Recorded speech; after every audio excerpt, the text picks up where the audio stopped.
is deadly. Oh yeah, it is. Shit, automatic. He could He hit about to that shit murk him in last that. game. He definitely got that Jordan Kobe mid range.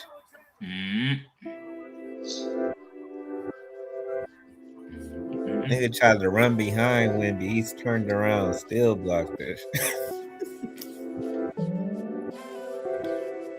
He got a block last game. Chet was holding his hand and he still done. Still, yeah. Hartenstein been holding him all game. Like the nigga had his wrist, and the nigga just still done that shit. That's unfair.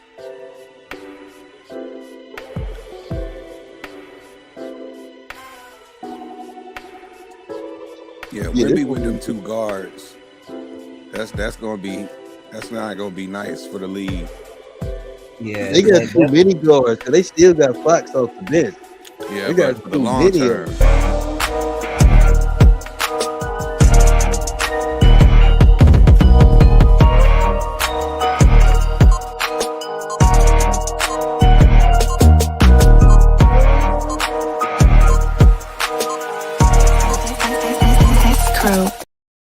And like that, we're back with another Unpack. This is not First Take. This is not Sports Center. But if you was tuning in and listening to the intro, you might have thought it was. We are bringing you Unpack while the alien that is called Wemby and the Canadian, I don't know, do they call him each other like they say Drake? We'll get to that in a little bit, speaking of Drake. But Unpack, we are talking about the attention economy. And is it a problem that nobody wants to admit? We're seeing right now in real time Adrien Broner being exploited online. We're seeing in real time Chud the Builder crash out. He went from getting exploited in jail. Yeah, but he might like it according to that black woman that said that she was pegging him. I guess I don't know. It'd be a lot of shit that be happening. But saying all that to say, I think that both scenarios, both cases have their own intrinsic issues, and it's going to be fun to kind of attack it as we watch in real time this whole IRL streaming phenomenon become like its own thing, and the characters in which it's starting to produce, the new issues that starting to pop up from it. But with that said, y'all see the guys. We are back for another one. We have the full crew here. G, talk to him. What's going on, brother? What's good, everybody? It's G, host of the GSH podcast, where we focus on family, friends, finances, freedom, and our future. Forget about everything else. Check it out wherever you get your pod. Search GSH POD. Hi. And beside him, y'all see him. It is the mayor of Charlotte, or the former mayor of Charlotte. Mr. Black is gold. Hey, Black, what's going on, brother? What's up, everybody, man? Happy Wednesday. You know, lots happening in the world. I'm happy to be here with the guys, man. Let's pod. Yes, sir. A third of the To Be Fair show, half of the To Be Fair show. Mia, the host of the To Be Fair show, a third of the To Be Fair show. Catch him riding with Benny the Butcher and Johnny P's caddy. What's going on, Johnny? What's up? What up? What up? What up? Hey, glad to be back. It's been a good week, so we better get it. Glad to be back. We're glad to be back with the guys. And as cliche as possible, I feel like it's appropriate to say, what did I miss? Drake has dropped. What is y'all initial feelings on that? And then we're going to hop into this whole attention economy. But as we speak about the attention economy, what has caught and captivated a lot of people, either on positive or negative. I seen it tear up FBA brotherhoods this week. We're talking about the Drake album. What y'all initial thoughts on it? I think it had some nice beats on Iceman. So when it first came out on YouTube, that was my first catching of it. So I got the visual and the audio combined, which I think is helpful sometimes, especially. So it was good. You know, he got the rhythms, he got the beats, the flows, but it's that content still, that mafioso type vibe he tried to give off, that I'm just like, bro, like nobody believes that anymore. And so, the threats he's sending in music. I'm gonna get these guys. Like, it's like, bro, I don't believe it, man. What he say? If I catch you at Rolling Loud, like he pretty much gonna run down on niggas. I say, God damn, Drake. Yeah, Is that what's like, happening? but bro, he always talking like that. Ain't ran down on nobody. Maybe his security will, but like I say, he's always had the beats. That's never been no issue. He always gonna get a catchy hook. I just think at this point, as a 40-year-old, as supposedly the biggest rapper in the game in the world, I'm just like not overly impressed. It's still kind of formulaic, He got this joint for the girls, he got the fake hard stuff, he got the sad introspective stuff, but I don't feel like his introspection is not what I was hoping for, because I feel like he's still not taking full accountability for his role and what happened in the industry with the beef, with everybody so-called turning on him and all of this stuff. Still kind of a lack of accountability there. And like, his fans are going crazy about the numbers and stuff, but people don't remember GNX just came out the blue. It was no promo, it was hints of it. It was no campaign, no ice blocks. It dropped and it still did on almost 400K in the first week. Whereas this been getting promoted for almost 2 years. About the 2 biggest years. rapper in the world, and it took 3 albums, 42 songs for him to start cracking these records, that Kendrick got just off dropping out the blue, So I don't even want to be comparing Kendrick, because I really feel like we should be past that. Like, bro, like, you lost the battle. The shit that you're saying now, almost 2 years later, could have been said then. Like, he hasn't said nothing like real like, wow, like, I didn't know that. Like, it wasn't nothing like deadly on anybody. It's just like, you still hurt, you still can't let stuff go. Some shit sounds cool, it sounds corny, but at the end of the day, it's about the authenticity of the artist. And so, like, as a cultural commentator, lover of music and stuff, I listen to stuff just to know what people are talking about, but also as like maybe not as much of a fan as him no more. I'm not like pressed to continue or to re-listen or to catch the other two out. Like, it's not that same anticipation I used to have with Drake, where I really wanted to hear all of his stuff. Like, I don't even know if I finished Iceman. I know I got through about 80%, but it's not nothing I'm going back on repeating. And I don't know. If I'm riding around some people and they got it on in the car on a fun night, some shit would bop for sure. But just because he's not so unbelievable to me, it's hard for me to like. His voice is kind of whiny to me now. Like, I don't know. It's like I told somebody, it's like, bro, Drake right now is like a ex you really loved that cheated on you, and you try to take her back. You try to take her back, but nothing she says you believe no more. Shit is never the same. You try to take her back, but it's no like, pun intended. Yeah, so I'm just like, dude, he did that. I don't know. Like, I feel like a lot of it is with the label situation, kind of throwing some stuff out there to get off the label, feeling the obligation, kind of like what Kanye was doing a couple years back. I'm gonna throw some shit out there, and but yeah, I feel like it's already kind of fading away. Really, it wasn't even as much talk and hype around it of the build up. I feel like next week we ain't even gonna be talking about this no more. Like, a lot of his fans clinging on to stuff, and they're gonna do what they do, like fans do. But as far as like real hip hop people, I haven't seen nobody like really going crazy over it. Gotcha. All right. A Black just dropped a dissertation right there. I was gonna say I want to respond to that a little bit, because like, as somebody who's like, I ain't the biggest Drake fan, and like, he got killed. He had a rough 2 years, and I feel like he was rapping on it. Like, I get it. Like, he ain't like the super mature like guy that like Kendrick is probably, but like, he gave the people what made him Drake for all those years. And yeah, he gave it, like I say, he gave his formula, his typical to me. But like I said, it's not. But you gotta give it to. It's not sonically changing the game. Like, people keep saying this is the best rapper in the world. best rapper in the world, blah blah blah.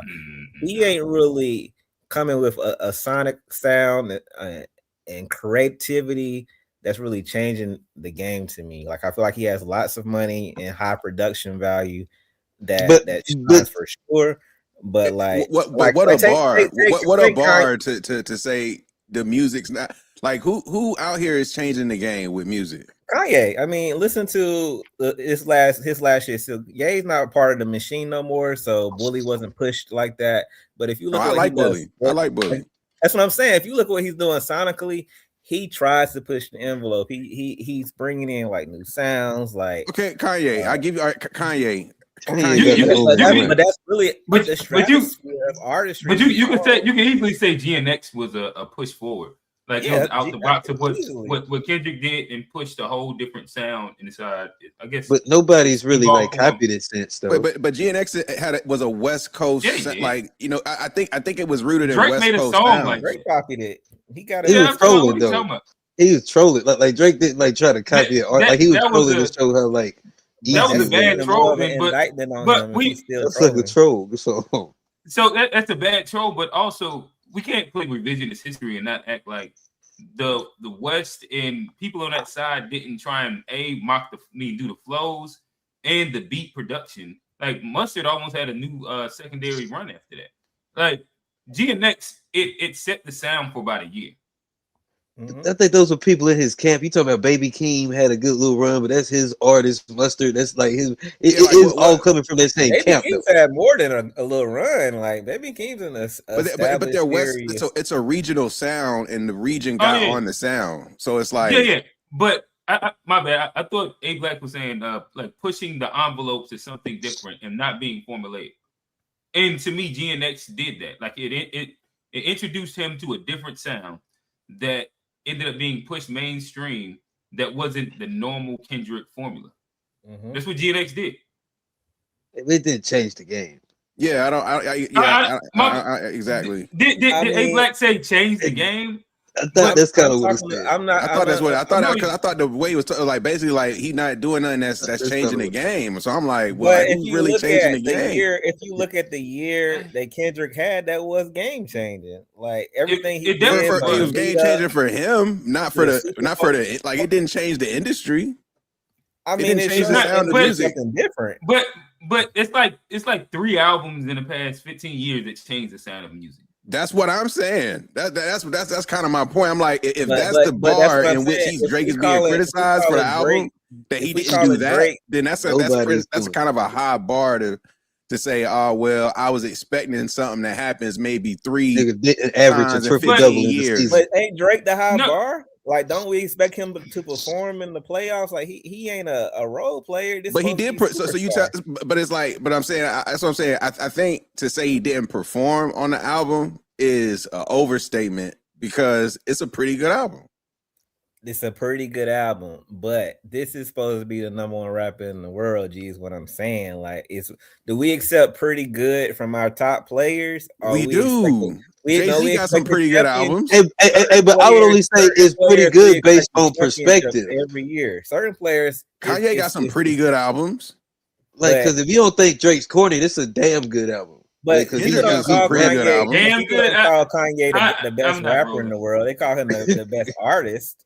But that's what I think Drake is. Drake is the best. Like, I think that's the thing about Drake is that from a rapper perspective, he's not a rapper. That nigga's a pop star. That nigga's a phenomena. I don't even know what because the type of music this nigga can make. He can drop so many different genres. And I ain't gonna lie, most of it's not that fire. I'm not all the different genres he dropped. It's like 2 of them. I don't even like it. I don't even like it personally. That's the only one I can vouch for. Let me get my dissertation. Look, the thing is that when Drake drops, niggas was waiting to hear what he was gonna have to say, and I feel like to have, and he like the reality is he just didn't. It was already back against the wall. Like, niggas, like, there are a percentage of niggas out there that just were not going to like or give credit to anything Drake puts out. Period. That's the thing. And so he does not have the same cachet he once had. The world is looking at him different. And he actually delivered a project that I feel is like you can't, like, even the people that wanted to hate, they can't really hate. But so it kind of shows people who are objective and not objective, in my opinion. But I do feel like Iceman as a whole, a little too long. Pause. Could have trimmed some fat off of the album for sure. That's my biggest critique. I didn't need all those songs. I think he could have, like I said, kept it to maybe about 13 or 14 songs, got rid of about 5 or 6 of them joints. And then you were looking at a project that, instead of being like I give it like a 7.5 to an 8 out of 10. If he trims like the fat off of it, and it's just like the heaters that are on there, you're looking at a very, very nice like piece of work. So I give him credit, like, for the Iceman album. I don't care about the other 2 projects. Bro, I haven't listened to I them, agree. but couldn't we also say we could say that same thing about almost every album, where if we trim the fat off of it and it's only our favorites, then it'll be a really good piece of work. But I'm saying it's 7.5 out of 8 with just as is. I'm saying I give it 7.5 out of 8 as is without trimming the fat. Right, but that's how when we judge the album, we usually don't be like, if we trim the fat, then it'll be this. It's just like, hey, that was an 8, that was a 9, that was a 7.5. So like 7.5 is just what you thought of the album. My only issue would be that it being a 7.5 as your almost what was supposed to be the magnum opus album of his, where you are backs against the wall. This is the longest period that we have not heard Drake. It was also the murmurs of like him, the industry missing Drake. I don't know if that was a narrative that was being ran or what, right? Definitely, but you started hearing that a little bit, and I think that usually when Drake drops, there's like a viral song that happens, right? When you say, "King, do you love me?" like that, it took off. Like you couldn't deny it. You couldn't go anywhere without hearing it. I forget what Nokia. You couldn't go anywhere without hearing it. He don't really got that on this one. Nah, Shebang is that. Shebang Shebang. The Janice shit is being played. The Janice shit is being played. I haven't heard any of them. I'm telling you, the Janice shit is being played. Shebang all over the timeline. Yeah, I mean, I've heard Janice a lot, but like Q said, none of them are not like. Actually, I heard one on the first time on the radio today. The Janice shit is getting played. I think the joint with Future. It's getting clipped. Niggas is all in their TikToks with it. I'm gonna see. I don't think that any of these have the impact of Nokia or Kiki. Like I don't think that it hit that bar. I think that the album was cool. I like the intro. I've played back, make them play a bunch of times. I think that what is it? Shebang is good. Is it like 1 or 2 records that's growing on me? But I think it's just like it's a cool album. It wasn't like too many wow moments in it, and that's usually what I listen to the album for. It's like, especially on first and second listen. Just let me finish. Especially on first and second listen, is there things that like hyper stand out? And this one didn't necessarily have it. I think that GNX had more of those. I wouldn't say Cole's last album has more of them. But like if I listen to Jid's album, he usually has way more like wow moments. Or like hell, a lot of times Freddie Gibbs. Like there's certain rappers where it just leaves me with like the scrunch face at the end of the song. And I don't know if he had as many of those. He had some records that were cool. He had some of them that was like clearly biting, like the Kodak Black song was like, this has been cool like 10 years ago when he was still using that flow and that beat pattern. The Made for the Radio record, the what is it? The Atlanta song, he ruined it. Future actually was in his bag, but in my opinion, he ruined it. Like there's a lot of misses where I'm like, it's all right. But let me ask y'all this: Future is like, I mean, not that I had the most respect for him, but he was super lame for that shit. And then he tweeted like, "Oh, we back by popular demand." I'm like, was really niggas demanding that? Like, I don't know. That shit was corny. Because he Attention kind of economy. sparked off this whole joint with the Like That record and let Kendrick on there. And then what about your loyalty to Metro Boomin? Because this nigga been in the trenches with Drake, and you talking about if Metro Boomin don't like you, you go shoot you. And now here you are with your blonde hair at 42 years old, back with this nigga that you just had a whole 2 damn mixtapes or albums about. So Future is like he dead, and he's just like, I just look at him like a junkie at this point. Like, nigga, who are you? What do you stand for? Like, yeah, it is. That is wild. That is wild. Yeah, but Future's not the one to look. It's wild on both sides. Pause. Hey, can I ask y'all a question? Because like I think J. Cole, he was coming off of a time when he really needed to, hit with his album. Who do you think had the better return? Do you think Drake did better than Cole? Or I think easily. I think Drake made a more enjoyable album to listen to. Is my take on it. Gotcha. I say think people wanted to hear Cole like really go in on these niggas. Like, I'm sorry for apologizing. Type, this is what I really felt. And when they didn't get that, it just kind of came and went. Whereas Drake is, he's still throwing the shots, so let's go keep him in the algorithm more. But yeah, Cole's kind of came and went. I think Drake's gonna come and go too. I would say and you said which one was ask the question one more time, Johnny. I said who do you think had the better return on these big like kind of anticipated? I think Drake only because of J. Cole. If he didn't do an interview run, I would have said him. As soon as he started going on interviews, he fucked. I'm talking just the albums though, like just the music. Like you got just the music. So this is what I would say. I think that J. Cole's album was more widely kind of like received as like this is good, in my opinion. In comparison to Drake, where there's a lot of split decision on it. Like you see a lot of people dragging him, and you see a lot of people kind of giving it praise. Where Cole, across the board, most people say like this is a really good album. It might not have been like the dishes and shit like that that they wanted, but most people say like this is a really good project.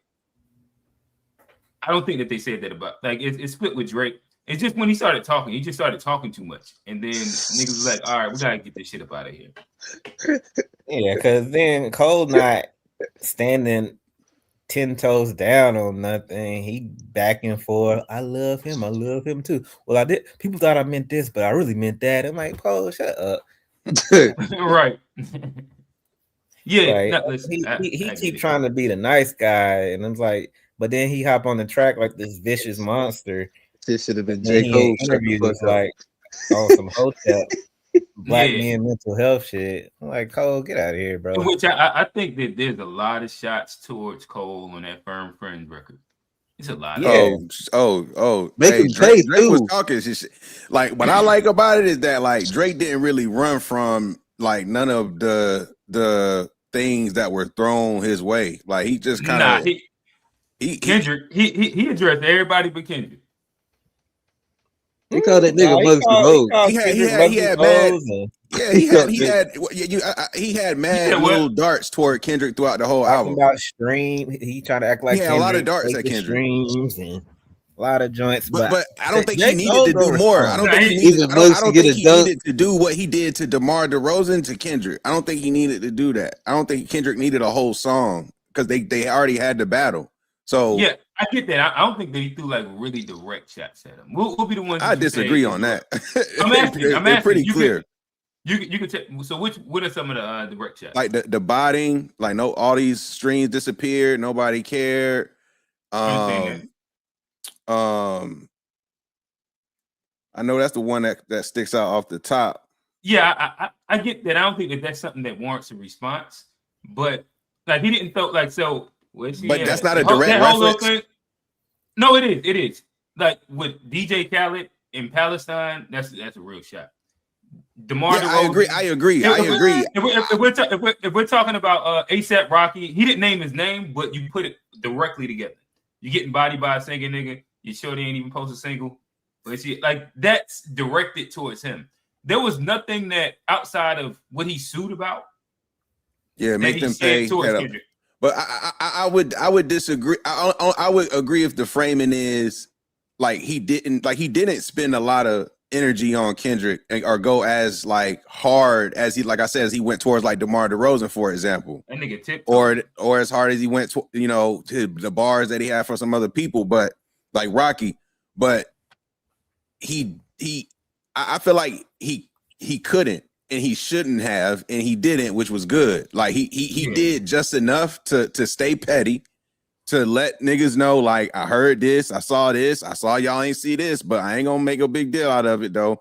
But I'm gonna just let y'all know that I seen it, pow pow, and kept it moving. So, I don't think they need a huge, like I said, I don't think that it required more than what was done. I think it was done in a nice balance, in my opinion. But I also think trying to diminish what Kendrick did is shots too. Like, oh, you didn't affect me, or I still got this and I'm still got that. Like, skip. Those are indirect shots too. But I think Cole go respond to Drake because I think he's more likely to respond, and I think he got more things to say because they did the tour together. He got more insight on Drake to really go at him too. And Jay, I think Jay go give him a line or two that's gonna be killer, like, because Jay is gearing up with his little rollout, his interviews and his shows this summer. He got the Reasonable Doubt anniversary, the Roots tour. He goes drop some. Oh, it's coming. Yeah, it's coming. Yeah. So Drake poking a lot of bears. He messing with Lucien, he messing with the label, and it don't go well for artists that challenge labels, whether you Michael Jackson or you Prince or whoever. These people, they're a system. You can be popular and stuff, but they're a system, and they'll trade you up out of there. So. But this is why people also got to give some credit in that. From what I understand, everything he's doing is independent, fully funded by him. No backing by the label. The label didn't put any money or investment into the albums, the production, the videos that was watched. Everything was 100% funded by him. He put up his own money, so didn't take nothing. And if this is allegedly how he gets out of the deal, and then it leads to him getting quote unquote billions of dollars from either a private equity who's willing to invest or make the label like essentially, like I heard Ray Daniels talk about this, but essentially why Drake is so interesting is because of the volume of production and commercial success that he has. It's just undeniable when you look at like who's producing. And if that's all thanks to the machine that he's. But he's about to. So that's what this is in this moment. Who would Drake be without the machine? Because we already getting a glimpse of it. Yeah, but the glimpse is as strong without them. No, but the glimpse is 3 albums, 1, 2, 3, one doing major numbers. The visuals was crispy as hell. Do numbers though, like. But that's the whole point. Like, that's what I mean by commercial success. Those songs are gonna get licensed. They're gonna be in commercials. They're gonna be in everywhere getting paid. If Drake has actually fulfilled his deal with the label, it's rumored that he can do an independent funding deal with private equity that would be worth, say, billions of dollars. But the industry and the label, they don't want that to happen. So then the leverage he has to then make them pony up for even more for him to stay in the machine is like a different thing. That's why that bees on the table shit is what it is. But what he's doing as a artist in the music industry, like, it's a reason why he keeps having the Michael Jackson glove and all these references, because he really is out here breaking the system type shit behind the scenes. And I think because of the whole shit with how he's handling it with the lawsuit and how the battle went and everything, it's easy to like, kind of like not give credit to it. But I'm interested to see how that plays out. I find that interesting, and I'm interested to see how this ends up changing how the label interacts like with just the stream of artists, because if they lose this nigga, They gonna be hurting. Pause. What label Taylor Swift on? She sold all her masters and she went independent, from what I believe. So she probably got like a partnership with somebody. But that's what I'm saying. You talking Taylor Swift and Drake. That's it. But that's what I'm saying. It's always can be another one. When you put the right machine behind the right person, they will show him that we can make another you. That's what did Jay-Z, what's that? That niggas saying they made Hove, so make another Hove. It's like, okay, maybe they can. Maybe they can't. You know what I'm saying? Like, I'm not saying another one won't come along because generational talent comes every generation. Pause. But yeah, but it's been other hoes. He was more aiming at Dame Dash in but it's the same sentiment. But these guys are remakeable. Like Chris Browns and MJ's niggas that can dance and sing and got a talent that's not easily duplicated or more valuable. Like I feel like you can have another Drake, you can have another sing-songy rapping guy. I mean, we had Ja Rule, we had LL Cool J, we've had other iterations of him. You know, he's just the biggest. But you know, a lot of labels try to push that button and it don't work. Like, it's so many artists that get that push and they don't become like a huge success. Like it's a lot. It's not. It's more common to fail and not be like a superstar than it is to actually have, like, you know, multiple albums, let alone the type of run this nigga been on. Like, mind you, we was in college when this nigga came out. Pause. Like we wasn't like he's still like I said, his production and commercial value, like he does a lot of music, like from features to albums every year, etc. This nigga and him and Future are some like production whores. They don't stop, like they all kind of music. Chris Brown, similar. Like these types of niggas, man, when they're not in the system feeding the machine, what's the machine gonna eat off of? I mean, I dig it. Oh, yeah. I mean, no, it's some truth off that, but they're gonna find somebody else. It's always somebody new. You know, mean, they're gonna try with this AI too. Like he's the savior of the game. Like rap sales wasn't already in decline before the beef. Like, and the women was running hip hop, but we've been off the charts. You remember that stretch of like, oh, it hasn't been a number one. Like this is before the beef. Like hip hop already been on decline. So this narrative they pushing that, oh, the game needs Drake, and the game don't need Drake. Maybe pop music do and stuff, but the game is fine. Like it's quality hip hop and music out here. He was talking about big pop hits because he has a huge white fan base and international fan base. It's cool. Drake is fighting for respect. He got the numbers, he got the money, the accolades, the number ones, but that don't mean nothing to. That's why he's still so emo, because he know the respect in the streets, in the hip hop game. That's what he's been chasing. You know, he got all the numbers. That's what I'm saying. That don't mean nothing. You got a huge white fan base. You have white, so you are more palatable to their ears. The numbers is nothing at this point. Do you got the respect in the game that Kendrick took for you? That's what it's about. That's why he's still so emo and aggy. You know, the numbers never been no issue. Nobody's like, can Drake sell? Well, nobody ever thought that, because you got white fans, you're good.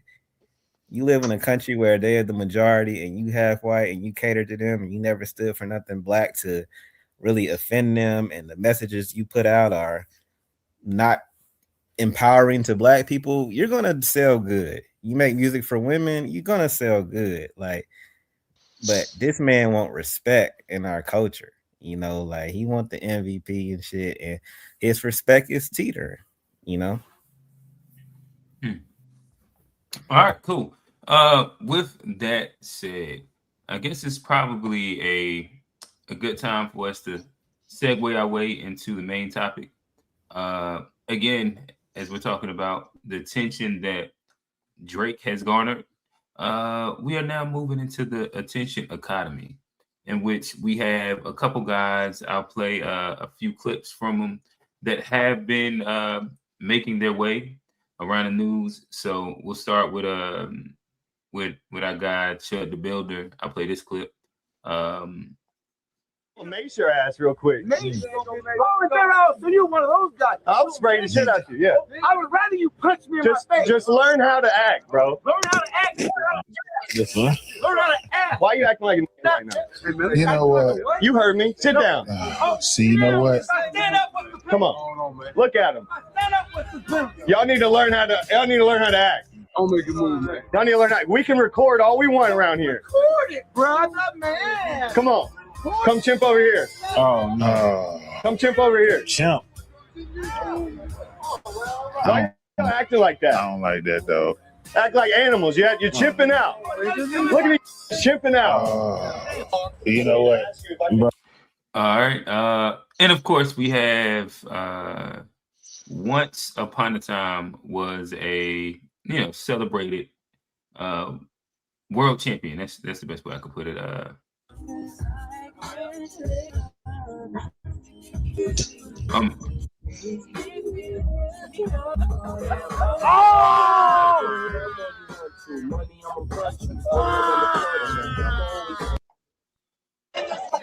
Bro, you don't need to drink no more. Is it choppy? Bro. Why are you trying to initiate that shit gay? You trying to I'm not. He want to do a show. No, he gotta go. We gotta leave. Then I'll do it alone. Then do it alone. Let's go. Bro, come on, bro. Yeah, it's hard to see. Chill on the drink. Let's go, bro. Oh, my bad. It's hard for everybody to see. We can hear it, but it's like It looked like dial-up internet. Oh, really? Oh, Yeah. Huh. Do I look like dial-up internet? Nah, none of us do. It's just the video. All right, my bad. Let me try. We can hear it, but you just the visual couldn't see it. Got you. I'm gonna try and take it away and then bring it back. Maybe that works. Maybe it doesn't. Y'all can let me know. Broner is funny as hell. Let's go. It's still that was a little better. Yeah, started from the beginning. Get you drunk. Let's go. Yeah, you trying to then do it alone. Let's go. Bro, come on, bro. Chill on the drink. Let's go, bro. Let's go. Get you drunk. Let's go. Let's go. Bro, stop. Come on, bro. Let's go. Let's go, bro. Let's go, gang. You want to do that, little bro? Gang, come on. Hey, no, hey, chill out. Hey, get her up out of here, cuz. I don't know if y'all seen the other one where it's just Adrien Broner, unfortunately, just continually being exploited. But I don't know, fellas. What is y'all thoughts of Which one do you want to talk about? We try to talk about Chud first or Adrien Broner? So I think that the easier conversation might be Adrien Broner first. So let's start there. What is y'all overall reaction? Adrien Broner, DC Young Fly, he just popped up and he seen him recently and he was like, hey, right now you're giving a second chance. Right. And this being the fact that he's all over the internet. I think the streamer name is Dean the Don or Dean the Great or something like that. Yeah. And he has been doing these IRL streams with Adrien Broner where he invites a bunch of women, provides a bunch of alcohol, and by the end of the night, it's going to be some gold in there. And that's pretty much what it seems like. It's almost like a nightly thing. I don't know if it's nightly or it'd be a lot of them, yeah. It'd be a lot of them like almost every day. Endless party. Yeah. Now, I'll say this about it. When I first seen it, I was worried. I was like, damn, AB looked bad. Like he got the gut, he had the beard. He just looked like he was drunk. And I was like, damn, like it looked bad. But the more I looked into it, and I don't watch all of them, and I just try to keep like sporadically. It seems like he is starting to get money more than he had before he started streaming, and some of the stuff looks he's like definitely paying them. but some of it looks to be more antics from some of it, because I feel like some of them they do the wild shit because they know it streams well, and I feel like it's a smarter move than people give him credit for. I He feel out like here flavor. I feel like he was down bad at first. I think he was like he was on a crash course at first, but I think the streaming deal is actually him getting that second chance. And I've been seeing him with money, and he's even seen him talk about before I got, he's shown more money and talked about having money ever since the deal. So Right. it looks like it's orchestrated, kind of, sort of. But wouldn't I imagine that if your alcoholism is being exploited, you would get a paycheck out of it, because that's kind of like the trade-off. And so if you're saying that he got some money because of they're exploiting them and getting them drunk, isn't that kind of like what the issue is? Well, I don't think that guy is necessarily exploiting him, because like that guy helped him set his own Twitch channel up, and like the guy that he's with, it seems like they are like they got really like they're really cool. I wouldn't necessarily say cool, he's exploiting him. He exploiting them. What? Like no, like Q said the dude's name in the beginning. Nobody heard of this streamer until Adrien Broner Antics was on there. Like I don't know where he was sitting at one day, and he thought like, I need to get Adrien Broner on my stream. How much should he charge? I think you seen him crash out on cam or something like that. And now it's like you say, all over internet. Dino, the whoever, never heard of this dude. So from his standpoint, it's a win. I gotta protect my current golden goose right now is this washed up boxer, embarrassing himself and his legacy. And I'm just gonna facilitate that and come up off of it and bring these girls around. I'm gonna get some off of them and get my name out there. So it's classic exploitation. I really do wonder, like, it's so random that Adrien Broner like it came into the mix, but I guess I'm old. I don't get this streaming shit. Like they just sit and party and drink or go do random places at McDonald's and people follow them in the camera all day, and it'd be 20,000 people watching them just do nothing and talk. And I'm like, and I said that today on Facebook. Somebody broke it down to me, like, these kids born into this internet social distance disconnected era. So for them, like one of my friends, he was saying how his nephew would be watching other kids play on YouTube at like 5 years old. He just watched YouTube instead of going outside playing himself. He's watching a stream of kids his age play on YouTube, and it's a generational thing, a new medium. But it's just kind of corny to me because they're literally not doing nothing progressive or building nothing. It's just like who can have the most antics. And a comedian, I forgot what comedian said this a while back about streaming. It's like it's going to turn into cooning, and who can out coon and have the most antics. That's what it is. And it's like that's what you see when shit is popular. Somebody's fighting, somebody is doing something crazy, but it's just straight cooning. The only one I like is I Show Speed, because I feel like he does different things, side quests, fun stuff, and it's not just straight cooning. Everybody else is cooning and trying to get moments. Like the thing about Broner though is like he'll whoop everybody ass and everybody know it. It's like you can't have a nigga like this just because nobody can tell him what to do. Nobody in that room it can tell him what to do, and he know he'll whoop everybody ass. Like, but that's also the nasty part about it, is that you see them get him drunk and then kind of like flex on him consistently, especially the Dean the Great dude. And then he'll wave the money in front of his face, like, "Hey, I'm paying you. I got you bread. I did X, Y, and Z." And I've seen clips of that where it's like, like this is nasty. This is the old world, world champion at one point in time, millions and billions. We all know him, household name. Now you have a guy that nobody knows. That's pretty much acting. Yeah, the can man. But now you got a guy that nobody knows, who is pretty much your handler, telling you what you can and can't do, dressing you up like him, and you know, again, like. But why? But Broner is signing up to do this shit. Like Johnny said, maybe this nigga just is being a jester. Like that's just what he want to do. I think he's in. Like to be exploited. It's like there's like a lack of awareness. I think he's fully aware of what he's signing up for. Getting paid, he getting attention. But you see what I'm saying about the difference.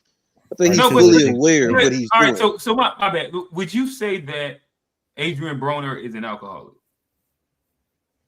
I don't know him personally, but from what I can see, yes. Like from what I can see, I think that to me, it's like all the early extremes is him being belligerently drunk and saying horrible. Would they say the same about Johnny if they saw the after show? Not he don't do that to women though. Like it's him crashing out on women consistently, trying to fight women. I love the whole. They're trying to fight whatchamacallit. No, I'm fucking with Johnny. Did you see him doing the monkey thing, going around acting like a gorilla? Oh no, that was him. I know that look crazy. Yeah, he did a good job. I thought it was him.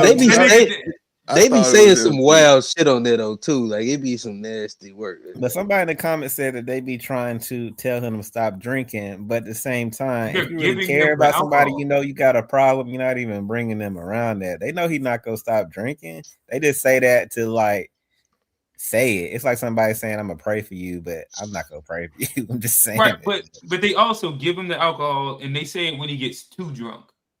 But he gets too drunk every time. That's his thing. Right. He's gonna get too drunk. That's what they want.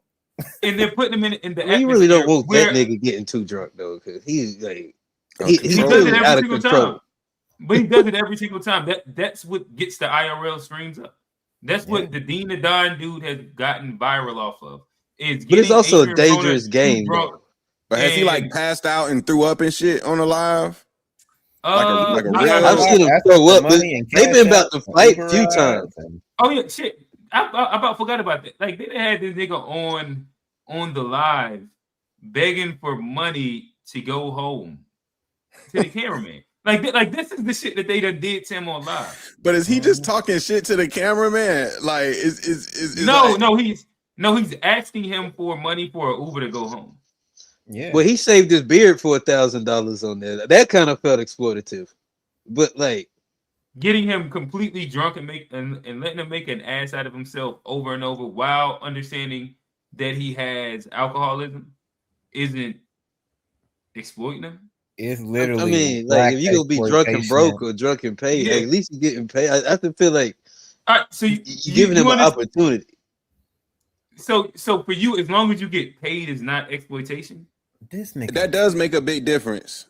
That does make if you volunteer to do it. If you volunteer, if you sign up to do it, if you sign up to do something, and you take what comes with it, it's toxic. It's not a good decision, but it might be a bad influence on him. But I don't see how they're necessarily exploiting him. Like exploit to me, okay. So like exploit would also like mean like take advantage of, right? Like yeah, they're definitely taking advantage of drunk Adrien Broner. You see it over and over and over and over. The dude Dean the Great has built his name off of getting Adrien Broner drunk. Steve say that's not true. Steve say that's not true. Steve say he's been putting niggas on. Yeah, on what? Because he the dude that got smacked by he got smacked last year by that Larry dude. He was with Rampage last year for a little while. See, he been on. Oh, so again, like so we know him for having X stars inside. Well, he's a boxer also. And what does that mean? Like, all right, so they're all boxers. They're all fighters. So in general, you don't think that you can be exploited if you get paid? There's like so many. Like we can't say that artists are exploited anymore. We can't we can't say that athletes get exploited. We can't say that it's mad things we no longer can ever say are exploited if the whole baseline is the fact that to be exploited, even if they're playing along your addiction, as long as you get paid, it's not exploitation.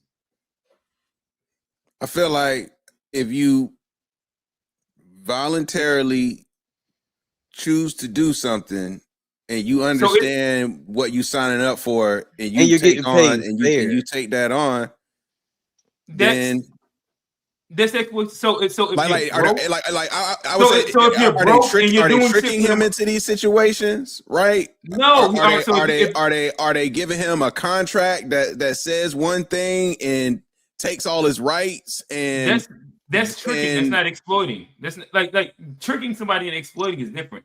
So if you give there's so many different versions. Like if you give somebody that is poor money to knock their teeth out or some dumb shit, like you see that all the time. That's exploitation 101.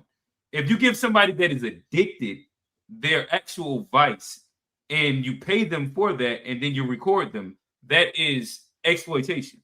But couldn't you say that Dean? But couldn't you say that Dean is also addicted because they're all drinking alcohol? I think Dean was doing the same lifestyle before Adrien got to them. So, like, he be just as drunk as Adrien Broner. He doesn't. We just seen him not just as drunk as Adrien Broner. I think that I've not really seen many shots of him being really drunk. I usually see him being fairly sober and telling Adrien Broner to chill out. Whether Adrien Broner shaking the little midget dude, he's talking shit to the woman, like he's doing like all the different things. Dean is usually sitting and positioning himself as the voice of reason. I mean, from what I've seen, because I have seen Dean in other clips, even outside of with Adrien Broner, I've seen him drunk as hell. That's why he got slapped by Larry thing, and I've seen him get beat up for being too drunk in other streams. So it's not like he is like getting Adrien Broner drunk, and they're both drunk together and get on the stream. Like, you know what I'm saying? Like, he's always part of the drunk shtick. It might be part of the shtick. It's not like Adrien Broner's the only one to be drinking, and it's a bunch of people laughing. Could it everybody be drunk? Part of the shtick. All right. Could it be? Could what be part of the shtick? This whole difference between everybody drinking and somebody being the drunk. This like, nigga being like a belligerent drunk. Him being a belligerent drunk, is it an act? Is it something that they're leaning into as a whole? The whole production is leaning into it. I believe so, but I think they're actually doing the thing. So we just seen Adrien Broner get tossed off a Cam in them show for being too drunk, saying wild shit to whatever the host lady is. I think that was before he started streaming though. Right.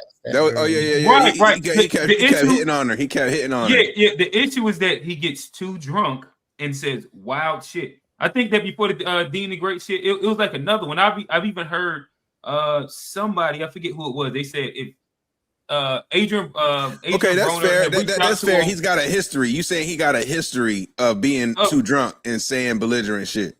Yes. I'm saying so does Dean the Great. All right. Nobody heard of him. He don't have a legacy to uphold. Like, but if they're both drunks and they get together, he don't start have doing no legacy. shit, Johnny. He don't have no reputation. Like this, Adrien Broner was a prize fighter. He was respected in hip hop and in the sport. And to see somebody kind of the Dean dude don't have nothing to lose. He's a young kid who can clean up his life in 2-3 years. This Adrien Broner look like any day we about to be talking about RIP if we being serious. This is he one crash out away from being in jail or dead. If we keeping it real, and everybody's sitting here laughing at it, and then when he dies, they're gonna be doing documentaries on how good he used to be and what he could have been, and how he was exploited. Like, we shouldn't have let that happen. It's like, bro, they exploiting him, man. The other kid, he has everything to gain from this, nothing to lose. Like his name is getting out there. Well, he's been probably getting exploited his whole life as a prize fighter. Yeah, but it's a different type of exploited when you making millions getting exploited versus when you begging for Uber rides. Like that's a big drop. It's a big difference. And like the Dean the Great, he's a kid hanging out with like a 36, 37-year-old, getting him drunk and recording him. Dean the Great is he's doing what's inside his age group, which is they go out, they have wild nights, and sometimes he gets too drunk. Every night, Adrien Broner is too drunk, and they're recording him saying something abrasive, something cancelable, doing something dumb. Like that's the entire shtick. Is I'm going to run up the streams off of this nigga doing crazy shit while we dress as twins. Dude, my brother, my 25-year-old brother was telling me about they do content parties or streaming parties, and like I'm like, oh, we're going to the B&B. So these kids, they renting these B&Bs, Airbnbs, and they purposely come there to drink and to stream and to do content, and like that's their new way of partying, like going to these houses, streaming, like having stream parties and stuff. And that's what they all do now. Like I got another cousin, D-Man. He's done blew up on streaming and shit. I was like, what is you doing? But I forget he's 22. And I seen them go from like 1,000 followers to 100,000, like, and going viral. And so it be working, but they got to do this shit every day. And I think the only people that got time for that is, you know, somebody under like 25 or a college kid or somebody who didn't go to college. Like they got time to literally stream all or day. Or niggas who get fired like Chud. Our Chud, yeah. We moving you on. You said he got fired? What's that? Yeah, the reason why he started streaming was because basically he lost his job and then couldn't work.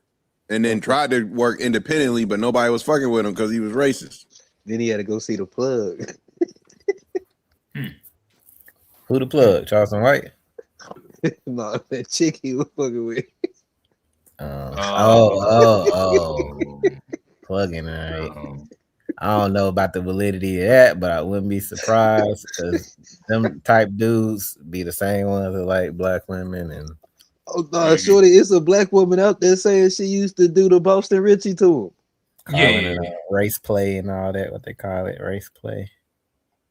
Yeah, I'll be like, why don't that stuff happen around me? I'm actually glad it don't, because I would shoot that dude. Like the interactions I've seen him have, I would shoot that dude. That's why I leave my shit at the crib, because you can't go back and forth with nobody like that. And it was only a matter of time, and it happened to him, but he could have got killed going saying that to the right places, right people.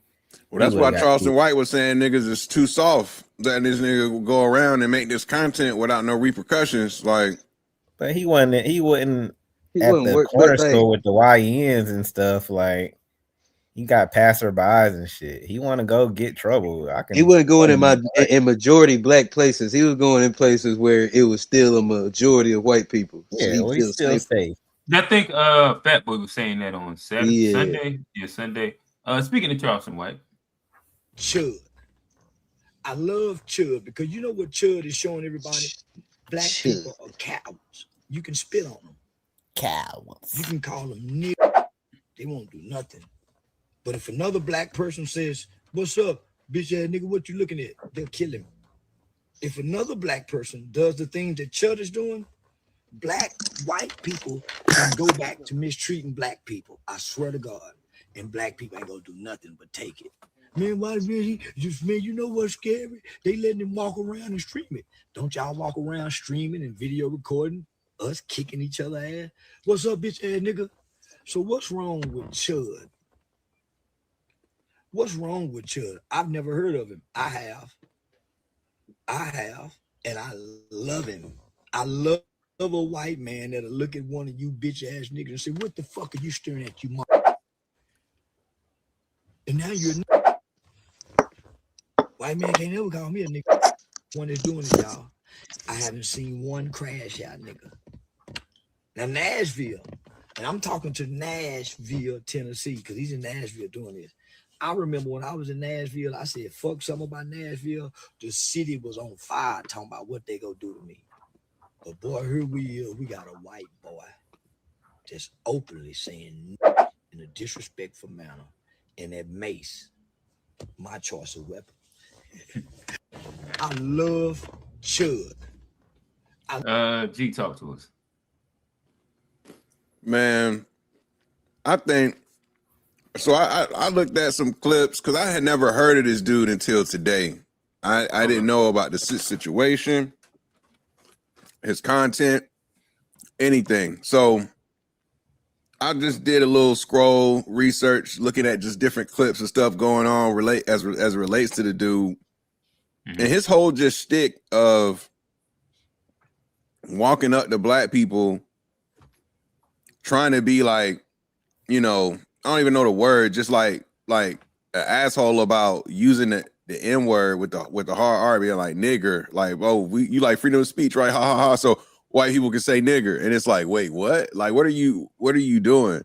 And then to then bait a reaction to then further like throw fuel on the fire because you're gonna say, oh, you're chimping out. It's like okay, so you got a whole shtick and routine where you got a formula where you're gonna do A, do B, just to make somebody approach you so to where you can then defend yourself. Is crazy. Like it's crazy. So Charleston White talking whatever the fuck he talking about is interesting.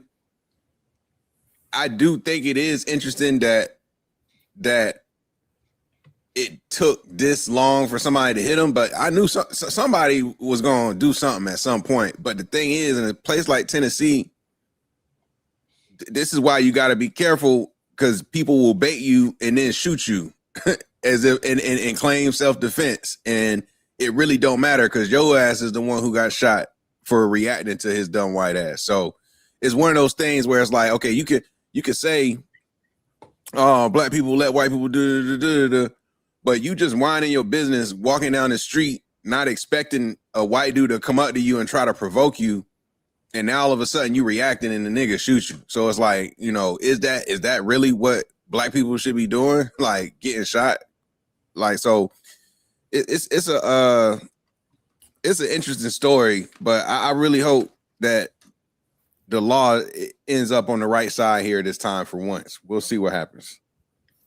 Yeah, I ain't gonna call us no cowards for not crashing out on white people. It's survival. We know what country we in. We know that the consequences gonna be harsher if we don't use our brain in certain situations, especially when somebody's intentionally trying to provoke you. Like, it's one thing defending yourself and stuff, but you can also tell somebody's intentionally trying to provoke you, and then it's a matter of, do you want to act on it and things go left, or I'm gonna mind my business because you don't affect me or whatever. Charleston White without no gun is gonna sit there and take that shit too. He ain't gonna fight. The nigga is built like a twig, you know. So he talking about, oh, ain't nobody gonna call me nigga, but he always quick to bring up his guns. See Charleston White without no gun, he go sit there and take that shit too. You know, like, we live in a country where we know consequences are harsher when you retaliate towards white people. So we gotta think twice. That ain't cowardice. That's the society we live in. You want to die, you can jump off the slave ship if you want and drown, or you can survive and go live to your family instead of crashing out on the random white dude calling you a nigga in the street. That is not about to trigger me. You're not touching my family, hurting my wife, my mom, or something like that. I don't care about your words, bro. Like, and especially when I know you are intentionally wanting to shoot me like he's doing and he's saying, then I'm go about my day. I'm a coward bet. Do your thing. But I know what's going to happen if I attack you. You're going to get the green light to shoot me, or I'm going to go to jail, or whatever. So it's like, I don't care about that. And Charleston White, one of the people, he talks so much that some shit he go say you agree with, some shit is going to be dumb shit, whatever. But his take on it is not surprising, you know. He has some type of affinity for white people. He got kids by white women, I believe. Oh, so, I didn't know that. Oh yeah, he got mixed kids. He's very proud of that. He'll tell you about it. Like, he's like, I'm having kids with no nigga. One of my kids got good hair and real pretty noses. Like, look it up. He's very proud of his mixed kids. Very proud. He talk about it highly, how pretty their hair is and all that. So, do he ever show, like, post his white girl? I never seen the mother. I've seen the kids. He had a son and a daughter, and they both mixed. I mean, we probably can find the mom, but I've never seen it. He was married. He was married. He might still be married. I think he might be married. But yeah, I mean, yeah, you see him. He always talk about how pretty their hair is, and they go to white schools and keep them away from niggas. Like he says this very proudly. He's like, "Oh yeah, I got my kids is mixed." You know, like he's proud of that. You know what knows his kids? That's crazy. Yeah, man. Y'all know he had mixed kids. Nope. That's my first time hearing that. And he is not ashamed about it. That's why he went on Umar. Oh, fuck Dr. Umar. Like he was real hurt, about Umar because he was triggered about being with white women. But yeah, Charleston only fuck white girls. Has for a long time. All right, so I'll play a little bit of this clip. I recently got this sent to us. So. I want a cover this may be a year or two ago. And said this is how you'll be able to identify Americans by 2050. And they had like a bunch of about 50 people on the cover in like little rectangles. And all of them were light brown skinned people, light eyes, cripply. Yeah, but the mulatto people. The mulatto. Yeah, them gods, them the people that God go use to bring peace to the world. White people are mean and hateful. Black people have become mean and hateful, just like the white people who oppress them. The Muslims are mean and hateful. The Arab Muslims are mean and hateful. The Russians are mean and hateful. The North Koreans are mean and hateful. The Chinese people is mean and hateful. When you walk around through earth and on life, only people that don't seem to be mean and hateful are mixed breed people. They some of the most humble, the most quietest, the most loving people in today's society. The Obama kind of Drake. Everybody like Obama, homie. So the mulatto person who that's the race of people that God is gonna use to usher peace in the world, because now you can't be hateful. It won't be no more racism when the mulattoes are here. It's been mulattoes for thousands of years. That's all I seen now. Well, I strategically had mixed children. Okay. Yeah, this nigga's crazy. Yeah, I had a prophecy a long time ago, homie. Black people will be spit on again. Nobody wants us in even in their business. They don't want our money. They don't want us in their stadiums. We're gonna be an outcast. We're gonna be we ain't seen nothing yet, homie. We thought our ancestors endured something, but there will be a generation of black people that will endure something similar to what the nigger ancestors went through. Yo, can you scroll down and see what year this was? It was like a year or two ago. Yeah, but say 3 years. We've taken on the animalistic, savage part of the human species. Explain. Yo, the interviewer is stupid as hell. It's like, Go somewhere and see who the loudest in the place. Savage because we loud. How Our many years we had to violence be have quiet? superseded the dignified people who we once were, from Dr. King's non-peaceful movements. We make up half of America's homicides. And this is a violent country. When foreigners migrate into America and they get introduced to America's system and in America's society, they have a. All right, so we've heard enough. Yeah, I don't know. What is y'all take on that? That's kind of wild. I don't know how we got to Charleston White, but yeah, clearly I guess he strategically had mixed race children. I mean, that's just, to me, a nigga trying to intellectualize his reason for being with a white woman. Something. I mean, I don't know if you can find Umar's clip response to this when they was going back and forth.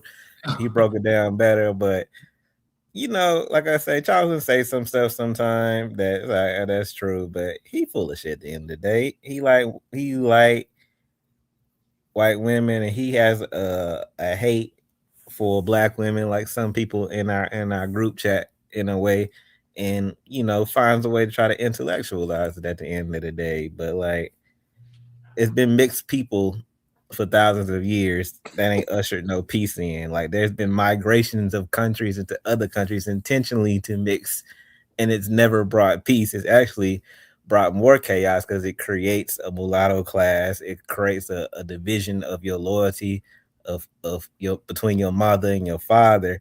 There's never been no peace in no society with a high concentration of mixed people, because what it causes division.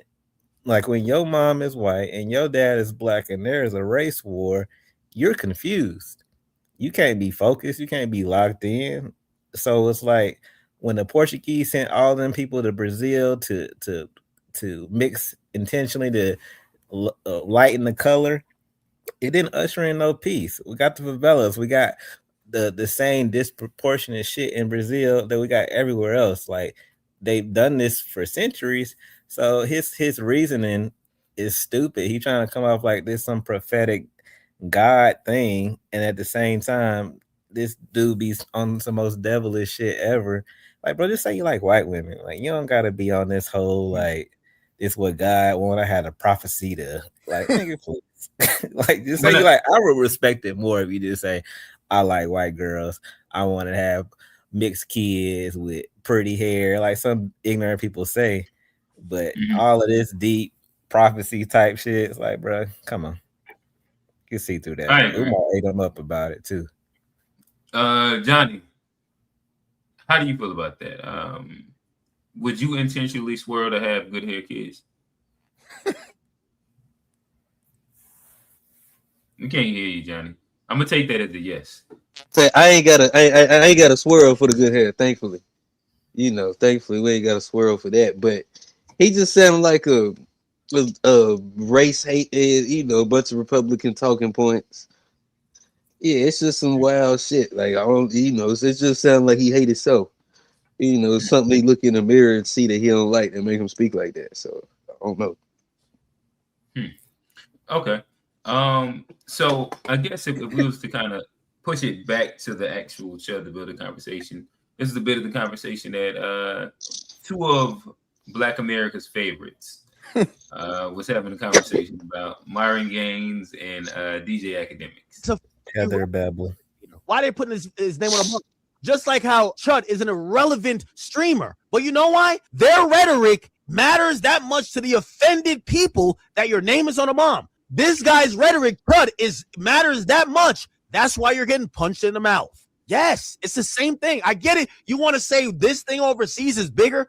Granted, I get it. I get it just boils down to one self-defense case in this situation. But the point is this. If you picked any group of people that have any self-pride and you pick on them and you target them with racial epithets, if you target them with slurs and you try to offend and oppress them, especially using language, at some point, they're going to slap you in your face, punch you in your mouth, or put a bullet in your forehead. Ask Charlie Kirk. What's that? Okay, again. Sneeko is a irrelevant commentator. Why are they putting his name on a bomb? Just like. Let's see if I can get the crazy rating went on. Okay. He just recently got arrested for not paying a tab. He got interviewed by the FBI. As you guys know, the FBI had some questions for him about the Goyim Defense League and asking him questions about Handsome Truth and whatever. They say Goyim? We ain't gonna worry about it. All right. So what is your thoughts on what DJ Academics? Hey, hold on. Is that your boy with a dude? Yeah, it's Myron. We got a lot of pictures like that. Yeah, they bring this like up. He grew up on a good old white boy type. He was a token black tether. I don't even really know what Academics' point was. Was he saying like this dude's only getting attention because of the offensive content? Well, I think that he was comparing why. So Myron takes the stance of the freedom of speech thing, right? And that Chud shouldn't have to deal with anything or any issues, XYZ. And DJ Academics was more so on the side of, and I don't know if you're familiar with Sneeko, but Sneeko's just another streamer in which they put his name on bombs and bullets and shit like that to go try to kill and assassinate people. He's just a random ass streamer, but within his streaming, he does push out some extreme ideologies that these people in which might go do these things will end up being within his target demographic. So he's relating that to Chud, where in the same sense, yes, maybe these are just words, but he's inflaming a group that then could then go and act on that. And this is where the whole freedom of speech thing can be very, very dangerous. Because if you are using freedom of speech to stream and show volatility, even if it's not like literal action, meaning violence, but things that will spark the quote unquote hatred within your core demographic of other people that feel this way, that could then lead them to, then it's still something that might and should be censored. And that was the argument that was had. I think a lot of people think freedom of speech means like freedom of consequences. Like, yeah, you can say what you want, but that don't mean that it ain't gonna have no effect or no cause and effect, you know. So it's consequences to what you say. You're free to say it, but shit might happen when you do. And freedom of speech is really designed to protect us from the government. It's not really designed to protect you from other people. When it's essentially there to ensure that, like, because you said something, you don't get like locked up. And to be fair, I don't think white dudes getting locked up just for saying nigger on the street. I don't think that you could take him to jail for that. So by definition, he does have freedom of speech. The issue comes in where these are slurs and can be classified as hate speech, which is a crime. A hate crime. Yeah, and so you have hate speech, and then if you use hate speech and then commit a violent crime, you have a hate crime. You know what I'm saying? So there are precedents established for this in the law, but people trying to argue like, oh, this means we don't have freedom of speech. It's the exact opposite. He had the freedom to say that shit, and he's been streaming, making money saying that shit. That's freedom of speech like a motherfucker. What are you talking about? Like, you got mad freedom. You're making money being racist, and you're getting platformed by some whatever it was, a kick or whatever the case. Like, nobody's banning you. Like, you're I think it was Pump. I think he was so extreme that Kick dropped him as well. So another platform picked him up. Like that's the thing. It's like freedom of speech is like, you know, if you're on YouTube, you got to follow their rules. You know what I mean? That don't mean that freedom of speech don't exist. You got to go make your own shit then. So he is a demonstration of freedom of speech, but he's also a demonstration of you go fuck around and find out. I think something that's also important, and I think which, you know, is very applicable in this situation. I think even the DA kind of spoke to it. Yeah, you got like freedom of speech. Like, you could say whatever you want to say, but I think in this case, what he was doing, the words, yes, you can say them, but when they are directed towards somebody that's minding his business and they're antagonistic in context, you're then harassing people. And you can't go from like harassing somebody, and then once they're, you know, kind of, you know, triggered or they react, and then you try to claim self-defense because you were the antagonist in the start. You were the one that initiated the quote unquote, you know, verbal assault or harassment. So like, you can say whatever you want. You can say the word, but if you're directing quote unquote hate speech towards somebody in a threatening manner, saying I got my gun, that is harassment. That's verbal assault. And I think that's, you know, language that we need to use and to like more accurately describe what he did and what happened. He was harassing people. He was verbally assaulting people. And then when they reacted, he wanted to claim self-defense, but you can't harass people and then defend yourself. If anything, they said he had the gun pulled out before like he said anything. The guy got more of a case of arguing that he was defending himself than Chud probably does. I'm gonna push play on this. I think it speaks to what you were saying. And spoken to one of Chud the Builder's original victims that you see in this video. This happened back in November, and they say what happened in this video is exactly what police say they saw in their surveillance video at the shooting at the courthouse. Now, the victim in this video says that Chud reached for his weapon, and that's what escalated everything. And if you go back and watch that video, you can actually hear them say he's got fire. And that's when things really got intense. They thought that Chud was going to pull his weapon and shoot them.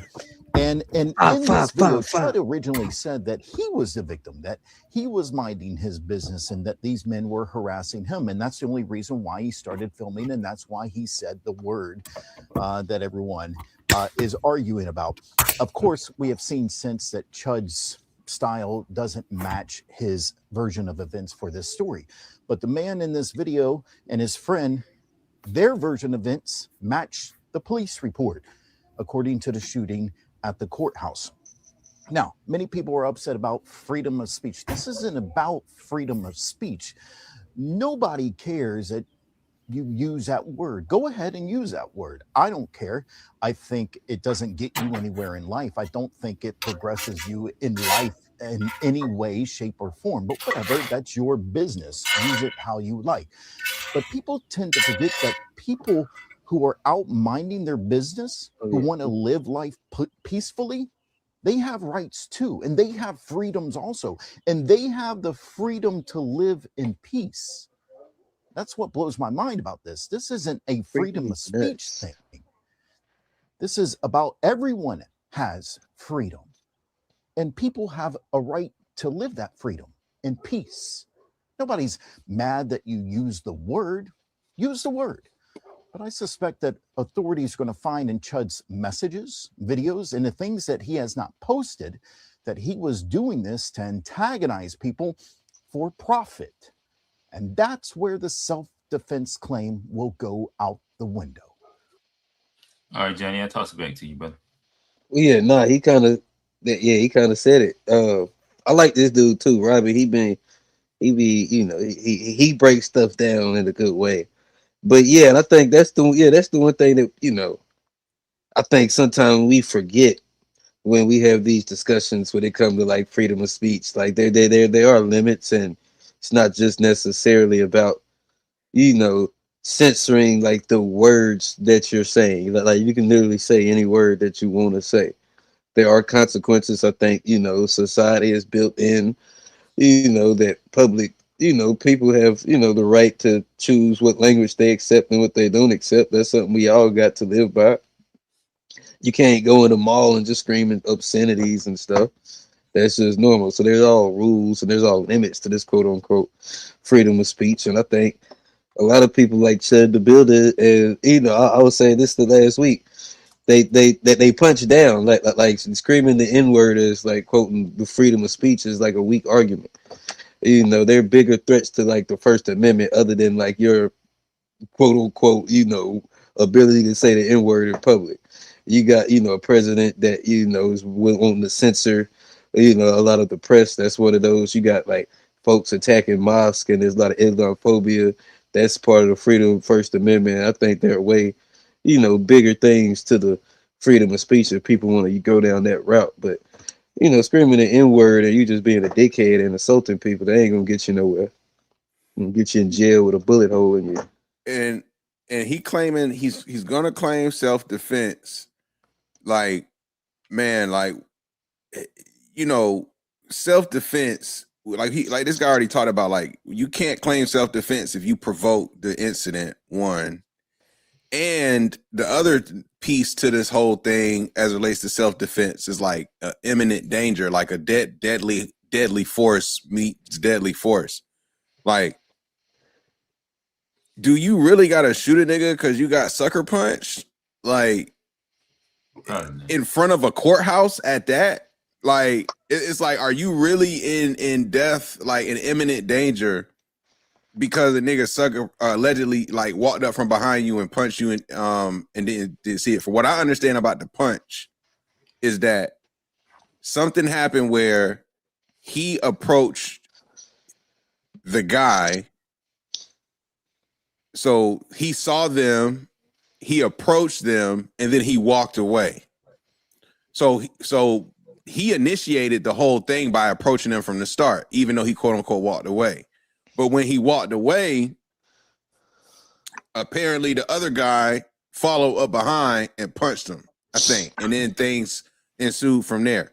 So I think they're gonna try to claim that homeboy was walking away, there was no threat, but that doesn't include the part that Johnny mentioned about he showed him his gun and like he provoked the situation. You see what I'm saying? Prior to walking away.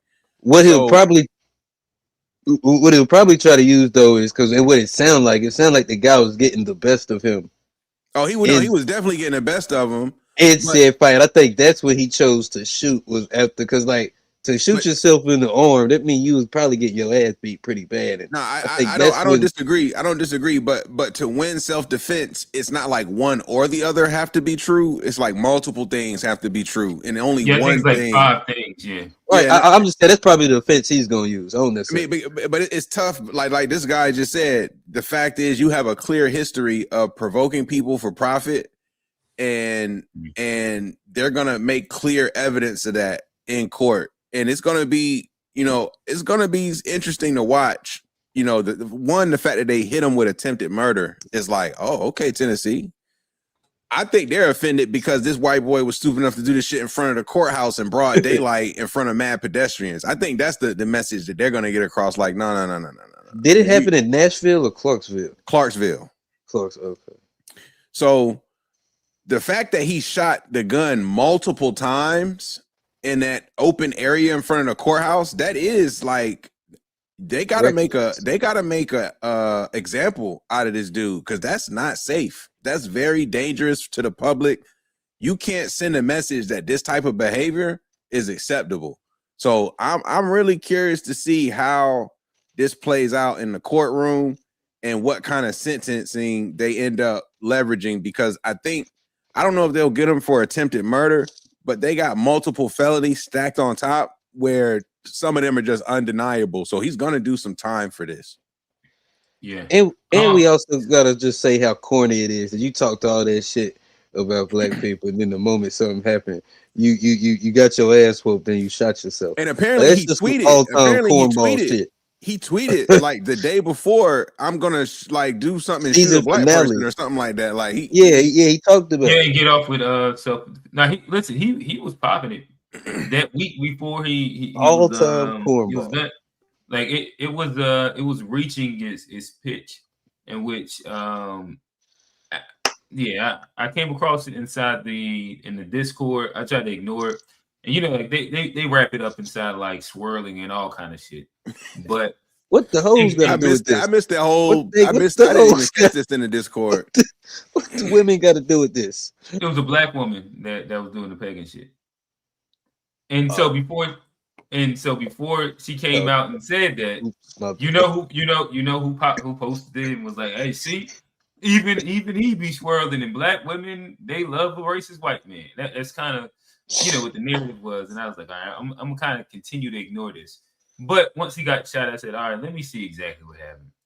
And I kind of tapped in. But I guess this leads us to the more overarching, like we looked at 2 different case studies in which one could say, 2 people are engaging in what we call the attention economy inside means of attempting to get clout on the internet, which ends up asking just a general question in which we kind of seen with both of them in different variations. But when does a person become a character?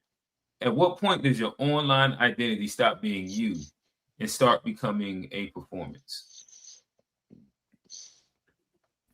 I think it's when you do something that maybe be outside of your character or yourself, but it's successful, you go viral, you get money.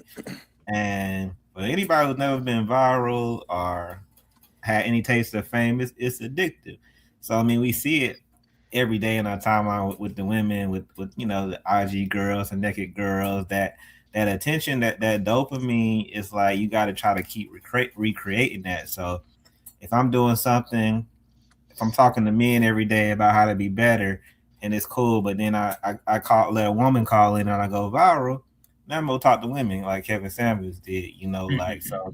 People kind of just use what works. They look at the analytics like, oh shit, this shit spiked when I had Adrien Broner on, or this shit spiked when I had Boozy on. Like you just keep doing what works. So it's the same we seeing in the streaming with these content creators. They look at their most viewed video or their most viral moment. I need to do that again. And this becomes this thing you keep chasing, this high you keep chasing. Like any drug, it's like we don't look at attention and social media as that like we should, but the dopamine effects is the same. I gotta create that high again. And it just starts to get further and further away from who I really am. And don't let me be getting money from it. Then I find ways to justify, intellectualize what I'm doing because I'm getting paid from it.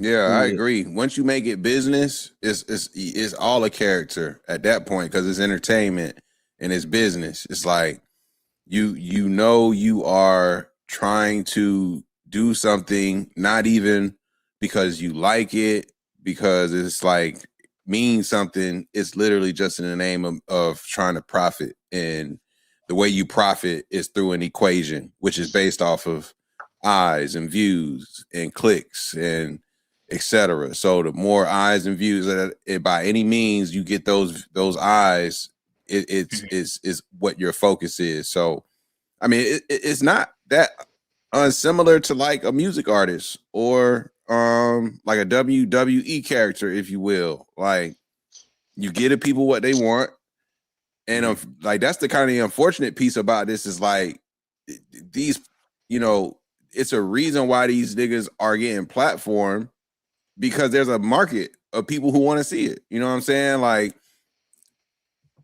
right. So I guess they're getting paid. And let me answer though. Let me answer because I don't think it's necessarily like it's the first time that you do something that you normally wouldn't do, outside of who you really are. Because I think like people, especially like if you're an artist, there's a certain grace we got to give people for like experimentation and like stepping outside of the box. And it's not necessarily just you necessarily being the character the first time, because sometimes there's true like experimentation that people are really pushing the envelope. But I think when it does become an issue is when it's like something that you're doing that is not what you really believe, or it's something that like you hate and it kind of like takes something from it, but you still do it because of the payday. You still do it because of the the potential benefits, but deep down inside you don't agree with it. You don't even really like doing it, but you're doing it because of the the potential payout or the potential exposure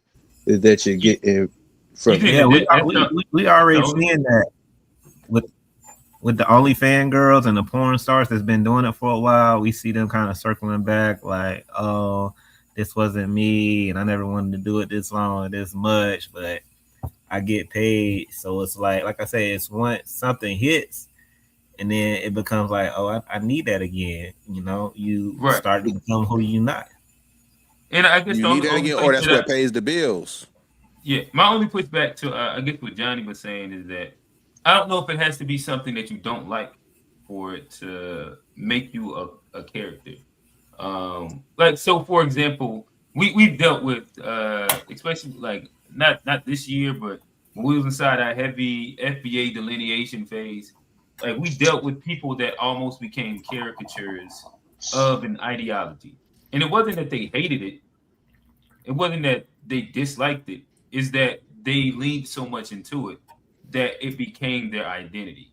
And when like that thing becomes your identity and it's not who you actually are on a day to day, I think that that's when you become a character as well.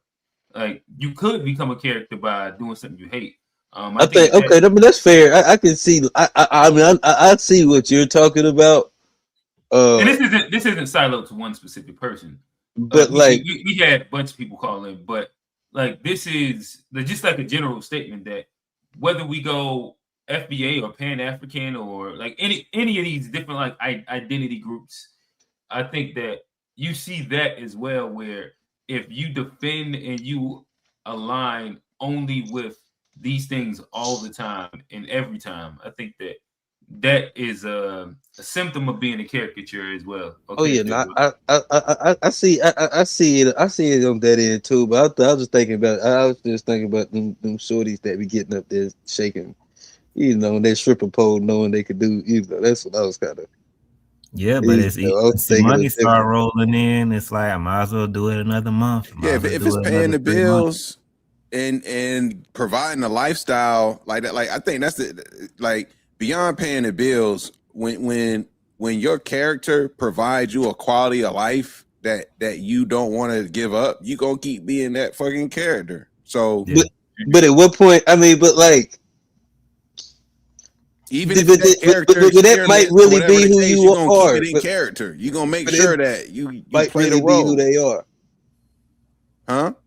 That might be really who people are. Like if you just. Yeah, I agree, Johnny. I don't think it's like a far departure from people who they are or something that they don't like, something that they didn't like pops out. I think it's something that you didn't expect, and then that's when you lean into it. When you think about going viral. Yeah. When I went viral, I've never typed nothing or posted them like this is about to go. It's always the shit you least expect. And it's like, I can lean into the manosphere if I want to, and I go viral all the time. I can lean into being a pick-me dude and say what women want to hear and go viral all the time. It's like you see certain things that work, and then it's like, I didn't expect that to pop, but let me try it. It's not that I didn't like it. It's usually that I didn't expect it. And it's like with stripping, I didn't expect that I'd make this much money. I only wanted to do this for this one time to pay my bills. Rent was due that 1 month, but now here we I are. might as well do it 3 months. Or, I ain't know Adrien Broner on my show was gonna like blow me up like this. Call this nigga back, throw another part. We're matching outfits this time. Like you do stuff consistently, but it's what pops usually is unexpected.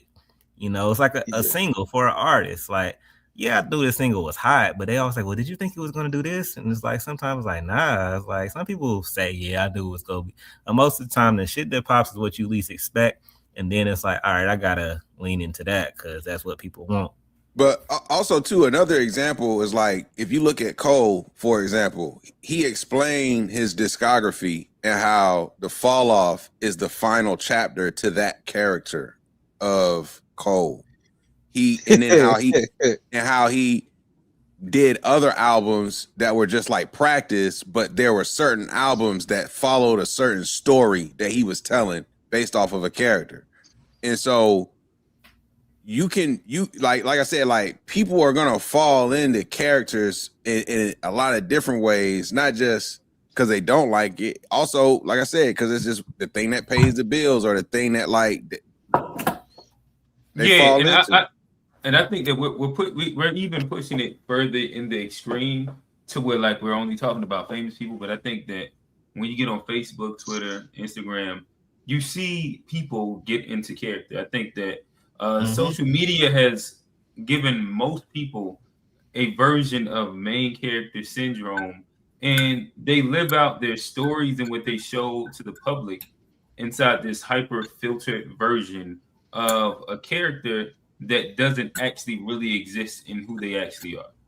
It's been I imagine we all have ran across people in which you see their stories and their pictures, and then you meet them in real life, you be like, wait, not even that you don't look like this as much as like you're a different version of a person. Like you might be posting all namaste, but I come in here and you know what I mean, cussing your kids out and shit like that. And like you see this consistently, in which I think that the social media era has pushed almost all of us to play some version of a character to an extent. What is your thoughts? For sure. I mean,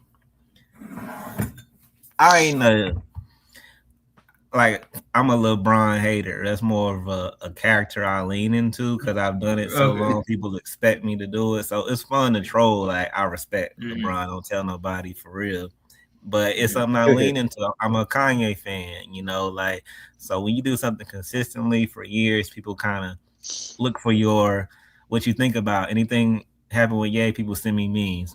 When LeBron do something good, niggas like send me memes. Like, so certain part of your social media personality you lean into certain things because it's become expected. So the character is maybe not, it's not far removed from myself like Dr. Jekyll, Mr. Hyde type shit, but it's like I lean into certain things that I know people come to expect from me, and it's just like I don't know if it's much of a character or just kind of doing what you're good at, you know, or what you get the most reactions to.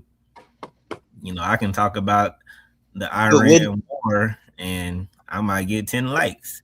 I'm into that, but nobody wants to hear about that. But I talk about Megan Thee Stallion being a hoe, I'm going viral. Like, so it's just like you choose what words, and it's fun to me. I know Black people and shit, but I don't necessarily mean it. It's just like you trolling. Everybody has their different things that they troll. You know, I have people that troll me. They know I like Steph Curry. I know I like Kanye. They know I like Africa, and you know, so. But when is the troll? Black. When does the troll? When does the troll become a character? Because like everybody love a good troll. It's like it become a character if I start a whole LeBron James hate channel, like, and like it become a real thing, like, and I'm really full time leaning into that. I think that's when it becomes a character. Like you start building a brand around the hate, or building a brand around like it's one particular thing. Like now you're a character in it. Because it be a lot of trolls, and like, I mean, nowadays you even get what the kids call them glazers. A D1 glazer is what they call it, but it's people that get they whole brand off like the opposite, not necessarily just trolling, but you know, it's a whole lane of like D1 glazers out there that's just famous for big upping people too. Well, they ain't as famous as the haters. Like, if you think of glazers, maybe academics with Drake, but who's like real popular glazers? Maul, what's the dude name for Maul? That's a D1 glazer right there. Only time Maul gets attention is talking about Kendrick and Drake, so I'll give you that for sure. Some people have definitely made a brand out of glazing certain people. I would agree. It's some D1 glazers, but like I don't think like a nigga like Maul probably like Drake that much. No, he do. That nigga probably do, man. That nigga probably get off camera and be like, man, this shit was kind of corny. That's his band. This shit was kind of corny. He kind of corny though. When you he defend Drake like that's really his man's. Yeah, I think he believe it. But he's leaning into that. So you think that's not him playing a character also? I according to him and how he acts in every single podcast that I've seen, I don't think that he looks at himself as playing a character, but I think he's stuck in character. He's a character at this point for sure. Yeah, because but he acts like that everywhere all the time. So that's the weird little thing. But I think it's pretty sure he can't like a nigga that much, bro. Like that's what I'm saying. There's got to be a character. I mean, he probably like him, but like that's his man's. He's putting on like a little bit. I hope that's his guy. How about this? Like it's not hard to see that only because of shout out to our Memphis Connect Fat Boy. We see a nigga crashing out in the Discord right now. Well, it's not right now, but when it's going down and he's defending Drake at the same level, if not more, than our guy Maul does, and he doing it for free. Maul getting like drops and tickets and shit like that. Fat Boy, that's his boy, and you know, shout out to him. But yeah, so it's to me it's easy because I know Fat Boy's not getting paid by him, but he's still that's his guy. Oh, I get. I wouldn't talk about. I'm talking about like, I wouldn't talk about Fat Boy. I think that's some. No, but like, there's niggas like Maul, like. But if Fat Boy does it for free without ever getting tickets or anything from him, what makes you think that Maul couldn't also just genuinely do the same thing? Well, because he's getting paid. Even if he's not getting paid directly, he's getting paid through the clicks he generates through that topic. Because the only time we hear about Rory and Maul is when it's Drake and Kendrick conversation. That's the only time I see their pod really getting clicks. It's like what Maul got to say about Drake. Yeah. Other than that, we don't hear. Yeah. Other than that, it's they don't. they don't have any value outside of Joe Budden personally. The most value they had was I don't listen. I don't find their I like it. I don't find them to be like entertaining to listen to when it's just them two versus like the dynamic with Joe. I did up until Maul became a Drake Blazer. Like I would check out some of their stuff.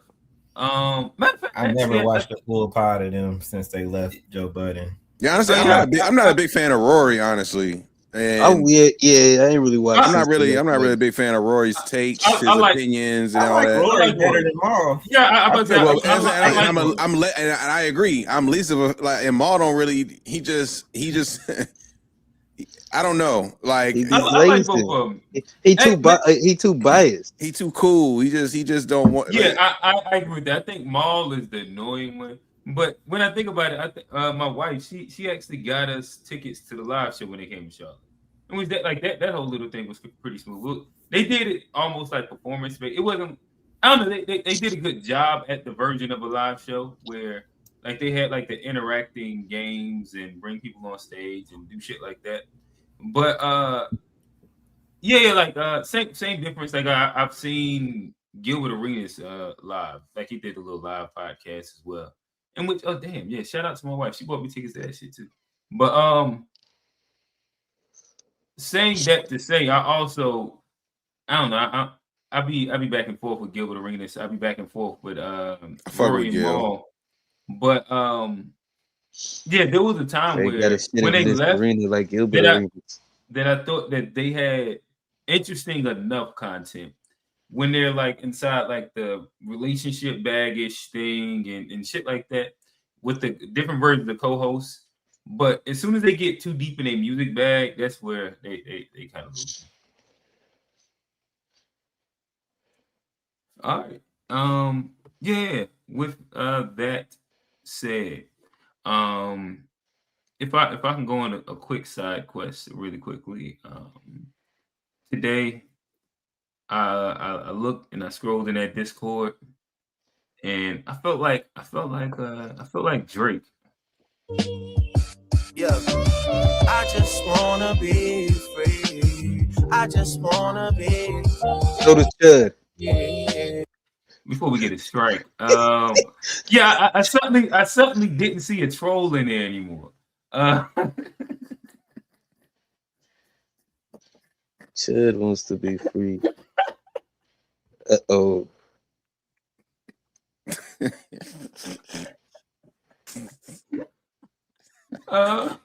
Man. What's the Discord report? What happened? we waiting.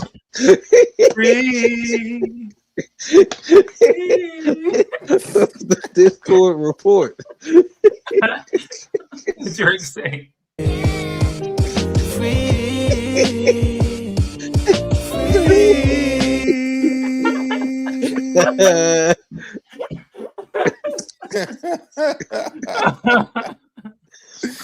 Hey, bro, that's one of his best songs in the last decade. For real, like that. I agree. That song is like that's one that's like undeniable. It almost sound like old like 09 Drake. Like it sound like a nigga they used to boom bap on.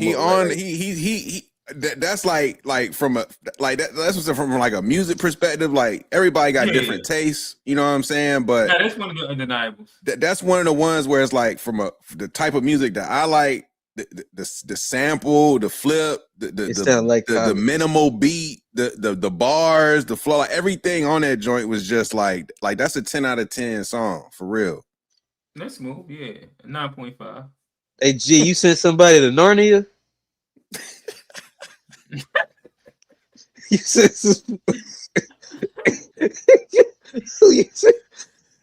oh man, Narnia is wild, boy. Listen, I put it like this: collectively, we did what you always wanted to do, Johnny. But you should have let me hit the button.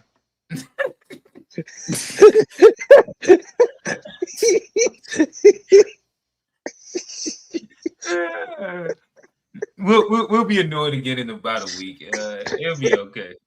Sometimes I think timeouts are good for people's mental health. You know what's funny though? You know what's funny, yo? Because so on the shit, you know, it'll tell you how many people is active in there. Oh yeah. This nigga's still active.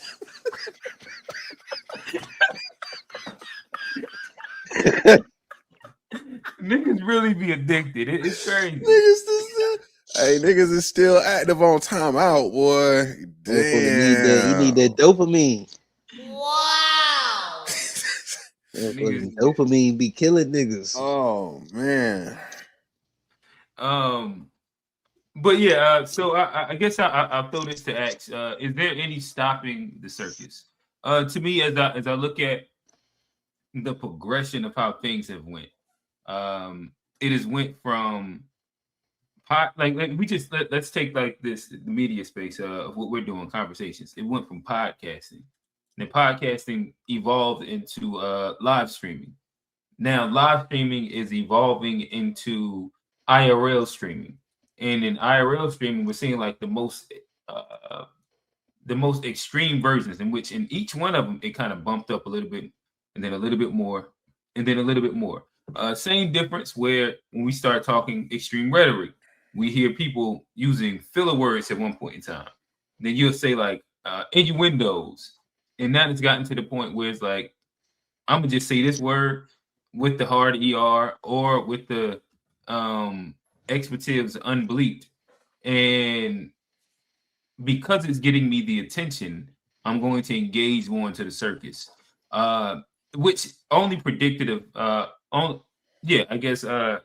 to predict, you can only imagine it's going to get worse, it's going to be quicker, it's going to be, you know, more things that's going to be pushing to engage our attention, and of course for the people to profit off of it. My question is there a way for us to get off this this circus ride? I don't know, what is your thoughts? I mean, I think the younger generation is actually a little ahead of the game of us, because I just saw a study and I wouldn't have believed it, but they said a lot of the newer kids that are just getting cell phones, they're opting to get the dumb phones, the flip phones to actively manage that screen time. And so it's something where they're all like, right, so let me look this up. You say what? It's a trend, flip phone. It's But a trend with kids. I don't think it's a majority trend, but it's a good sign. That's all I'm saying. It's a good sign. It is a trend that some people are embracing flip phones over. So is this like a small group that's doing like the retro thing? I've seen it. You know, like the wired headphones are a thing. Yeah. Like it's like them doing retro though. I ain't but met they they probably still be like modern stuff. Like the flip phones are like iPhones that been type shit. They're not like going back to the old phones. It's just the aesthetic that they like. So they might have some vintage headphones with high tech, you know, shit in it too, you know, but they like the retro look and stuff with the modern capabilities. Yeah, like how they did with record players. Eventually, pretty much was just still an MP3 player. Yeah, I got a vinyl player over here. It plays vinyl, but I mean, okay, damn. I was trying to help in the cycle, but my bad. Like, I was just like making reference to, like, I think that's a good sign of people, because the key is you're gonna have to break our dependence on the internet, on the social media, and opting out of screen time is the quickest way to do that. Reducing our screen time and being more active in the world is the quickest way to reverse that. Okay, there's a follow-up to that, but I'll throw the G first. What is your thoughts?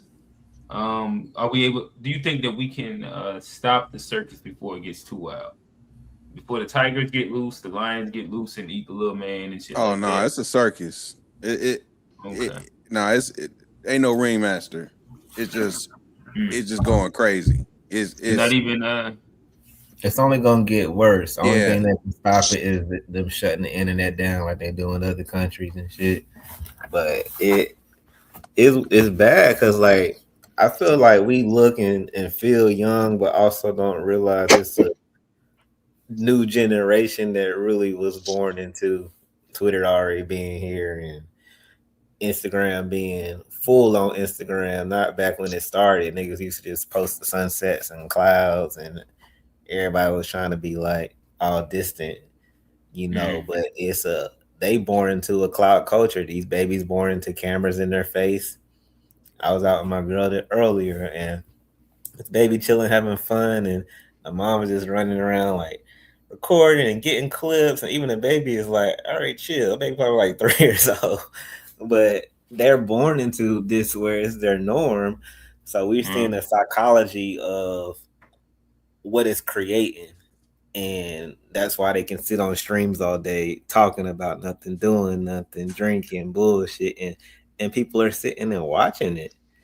It's like I ain't even mad at them because people don't do shit already. But to be recording it, they have dedicated people recording it. I don't know if you've been out in the city queue in Charlotte, go out like on a Saturday night. It is mad little kid streamers walking around with little camera crews. Like it is very normal. Like they all got a cameraman walking around. I'm gonna try and come out. I'm gonna try and walk around this Sunday. Yeah, matter of fact, I'm gonna go to what's that park right behind Knight Stadium? Air Bearden.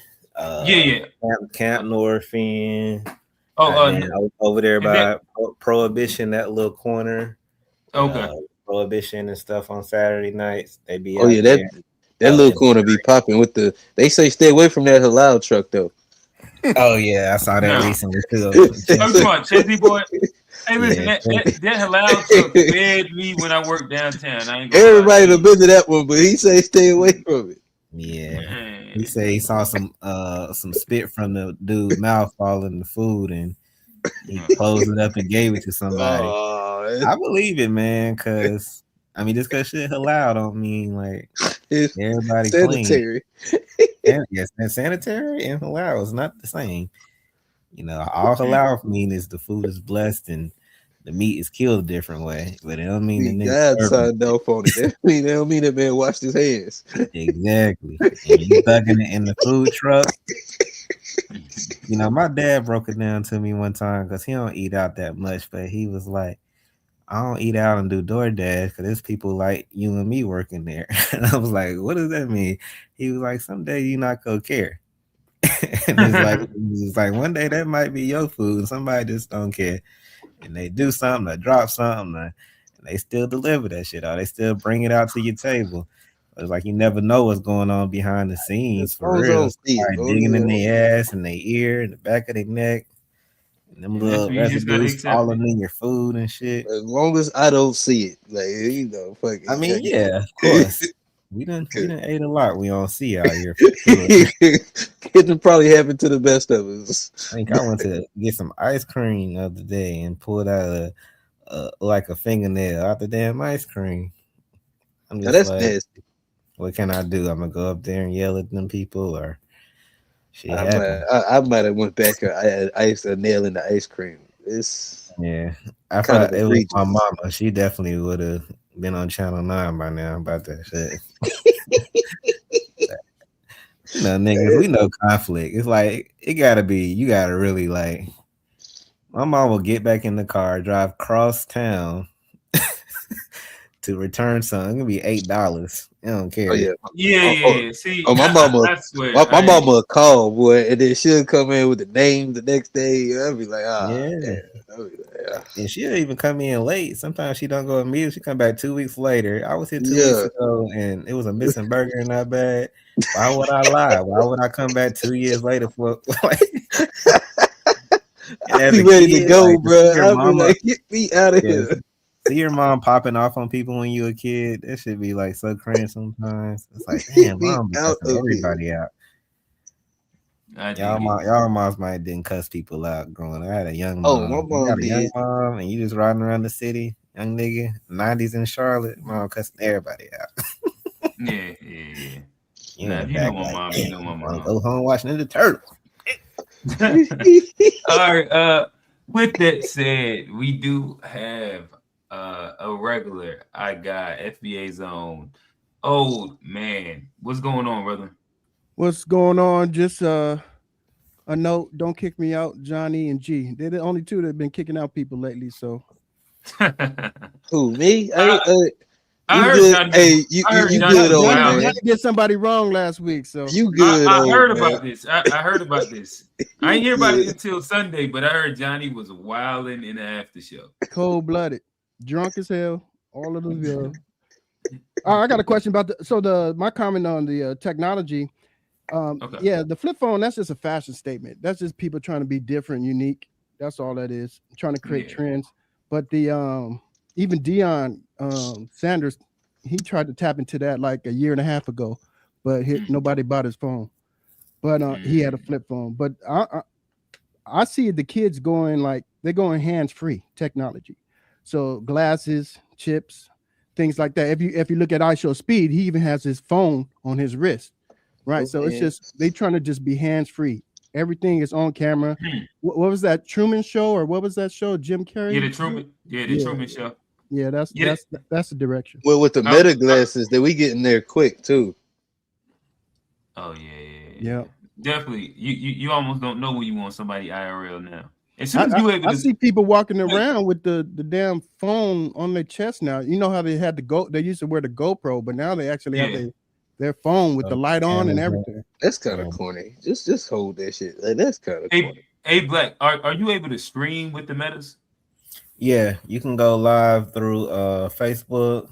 I don't know if they got Instagram too, but yeah, you can like stream live through your joint. The connection might have grown. I ain't did it in a while. I'm sure it has because they got updates. Like you can update your glasses like a computer, plug it up, the firmware update, and you got the new joints. Okay. But yeah, you can stream live. You can stream your phone call. So if somebody FaceTime you, you can switch it, and they can see what you're seeing. You can just walk around with the phone in your pocket talking, and they can it's also another one of them. It's like a tool, and people finding new different ways to use it. But then you got the music part, your phone calls. I think that's the most underrated part of the glasses. We all think about the pictures and the videos, but not having to move your hands and just talk on your phone or send text and talk to Google. To me, that shit, the future is AI in your ear, basically. So the wearable tech. Wearable tech. You can look at shit, ask what it is, see, analyze stuff. Then you can connect your Cloud or your chat GPT to it soon. And now you're getting commands real time, drawing from your data. Like if you know how to use the shit, it's like what was the movie? Minority Report. Oh yeah. Yeah. Like you become your own telegraph because you got all your information right there in your head. So I think the glasses is the next step, and it'll eventually evolve into some type of chip or something. But the shit here. Yeah, I think they'll probably make it a contact lenses. Oh yeah, the contact lenses will be like. Nah, it ain't gonna. Nah, it's gonna be a like a gold tooth. They're gonna put the chip in a tooth. But you can't see it. Their mouth. But I'm just saying. I think I see that before people cutting their brains open and like Elon tried to get like that neural link. Oh yeah, I was talking about like eye contacts, like but they're so powerful through these chips or whatever that you got the eye contacts in, and it's like your AI basically.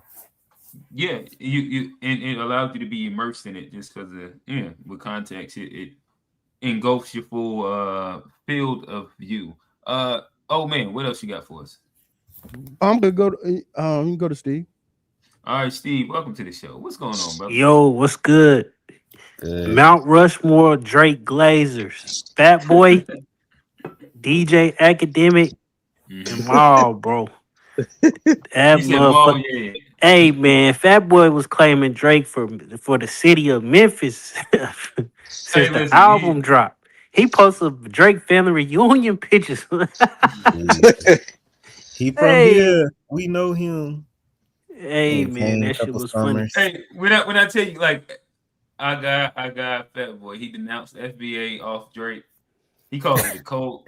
Hey man, that might be the most powerful thing Drake ever did, right I there. saw It might be. It might be. they was in that joint arguing, Hey, man. Black like it now. He say, wait a minute. It was like watching OKC break up in real time, bro. First Fat Boys break It up. was like It definitely The was. Fat Boys None of break them. up. So let me ask you this: Who was Harden? Who was KD? And who was Russ? I mean, so shit. Harden is probably Trey because they shipped him off first. They been shipped Trey off because Yeah, he is playing anywhere. he's been off the Wherever they reservation. have him, he'll play. But then TBI and Fat Boy, that was like seeing Russ and KD going at it, man. And my man Fat Boy said, "I'm leaving. I'm going to the Golden State Warriors." He went to the Pan Africans, man. Yeah. And now we out here getting rings, man. Welcome to winning. He say, ring me. He said, "I'm going to the Pan." He said, "I'm switching to he switched to the other side, the whole other side, man. That's literally going to the Golden State Warriors." But he had been on like a 2-week ramp up to where he had already started getting on this Pan African shit. He started pushing for South Africa, and next thing you know, he say FBA is a cult. I see why the niggas say that. Oh, bro, that shit is funny. But now the topic, it's a good topic. It's the troll economy, the attention economy, whatever they calling it. But I think as people get more, whether real or perceived, because you can't tell people how they supposed to feel about the economy. But as things get worse economically for individuals, I think you start to see people kind of. I mean, what else do they have beyond the attention economy? Whether that's getting clicks and views on TikTok, Twitter, whatever, or live streaming, it, the only thing you can commodify at this point is yourself to like make money. That's kind of the rabbit hole we in. I mean, even them kids in San Diego who did what they did, they live streamed the whole thing. Like, The kids in San Diego that did what they did. What you mean? You ain't hear about the mosque? In a mosque.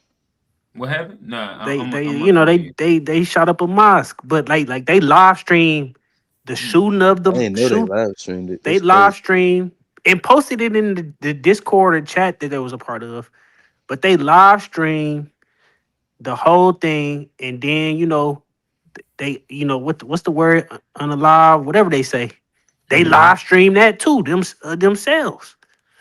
Oh shit! And it's just like if people, of course, people didn't found their profiles, but it's just like it all seemed like it's just trolling to them. You know what I'm saying? Where they posting the memes and they posting the funny stuff. It's like that line where people start believing the caricature. Exactly. And go from the troll to the. But that's becomes reality. Yeah. But that's a common theme with like.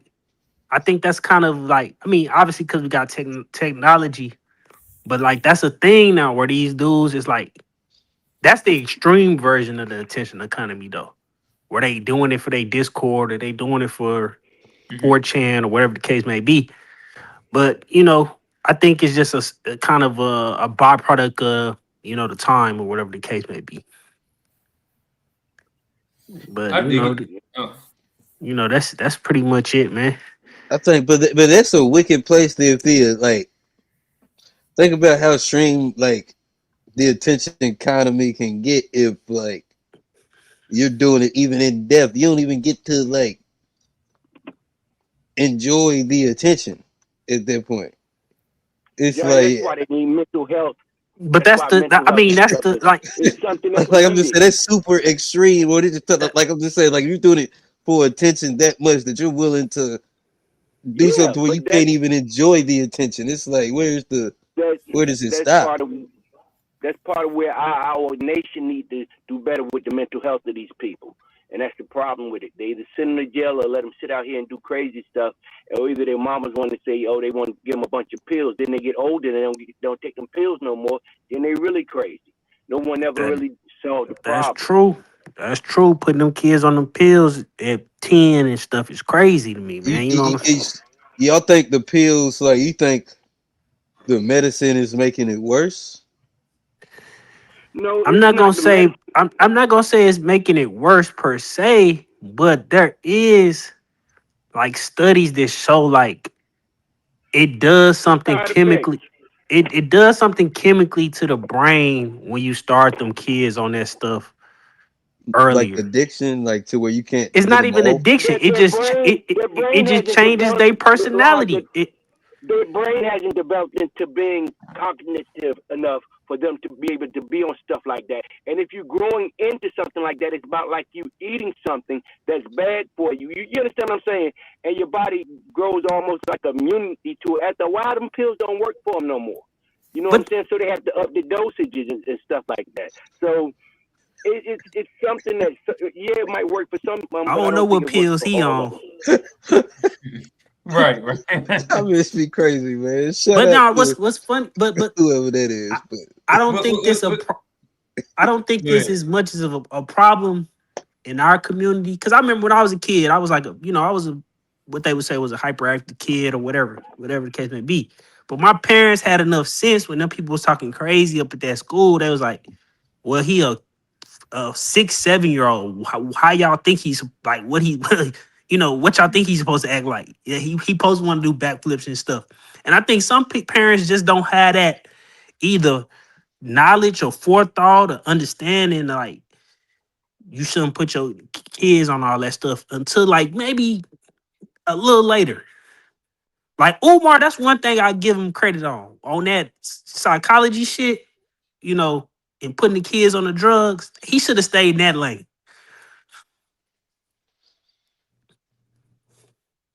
Shout out to Dave Smithson. I agree. I think that you saying that just made me want to go to Cheyenne Bryant and her fake diplomas that have been getting exposed.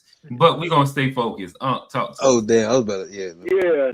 Yo, when y'all was talking about earlier saying like, you know what I'm saying, whether Adrien Broner, whether he was being exposed or this, that, whatever, you have to look at it like as far as in, it's always been things of people getting exposed, but if he broke and that's a way for him, the thing is that he's getting exploited for that because it's crazy because he you know what I'm saying, he been that way. And you know what I'm saying? The thing is that guy is kind of exploiting them, but it's the same thing like Ringling Brothers and Barnum Bailey Circus. You know what I'm saying? When they had circus freaks and things of that nature. Those people, they were that way, but they actually, when they retired from there, they had good lives. They had they made good money. He made a lot more money than they did, but you understand what I'm saying? Almost if you read stories about them, all of them had good lives. All of them had plenty of land. They had plenty of money, and this, that, whatever. But I don't think he's gonna have any of that because he's gonna kill himself from. Excuse my language. He's gonna off himself from drinking, and that's the whole that's thing. where I'm about to get to. Yep. In real time, and you know what I'm saying. It's sad when, especially. I'm sorry. Let me land this plane, Johnny. When you had him, like when Mike Epps kicked him out the thing, and backstage he got so damn drunk. You had I forgot about that too. Yeah, it's like celebrities that want to see you and they want to be around you, but you get so belligerent that you go around and make an ass out yourself where they have to remove you from their presence. It's sad. But one thing about these boxers that we got to remember, and like it happened with a lot of boxers, like.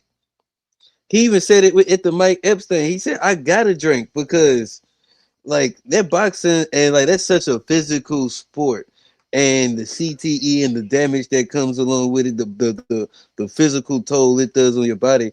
A lot of people are, resorting to like this thing. And it's not like you can't blame CTE. No, you can't. CTE that's not even ain't true at all, Johnny. CTE is Reddick Bowe.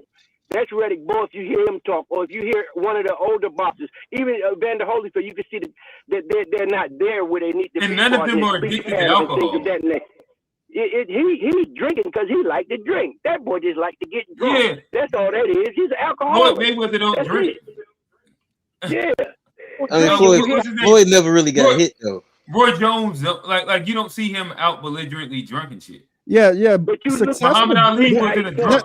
The problem was that he's not a successful boxer. Most successful boxers don't dabble in drinking and all. Broner is successful. Broner Right, he is Yeah, yeah. successful. He's a No, Broner no, is no, no, successful. no. Come on, Broner, He a did. four-time, He five-time champion with he's 5 not a Go with losses. the successful here you go with boxer. the He's a disrespect. popular Now he boxer. not a Hall of Famer. He He's not a a popular GOAT, boxer. He is not but a successful he was boxer. he was He was relatively success. He was he He was got 4 relatively successful. championships. That's Being a success. champion in In success. I his think heyday, this is if him. anything, He's not a Him being, successful he was boxer. I'm Floyd sorry. Mayweather's Oh protege. He was be coming up being disrespectful, supposed to boy. be the next. He was supposed to be the next Floyd Mayweather. But what Yeah, happened yeah. to him was that he lost the fight, and when he lost that fight, it dwindled. That's when he started drinking, and he came back, and he never had been the same.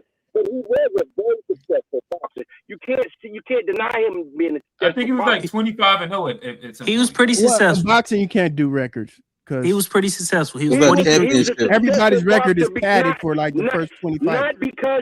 not because of the amount of What about fights. It was the championship? people that he fought and the people that he won against.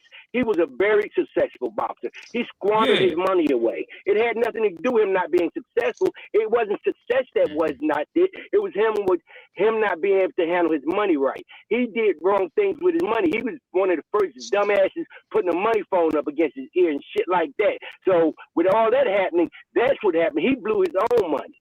But Earl Spence is a drunk. He just not on stream. I've heard that actually.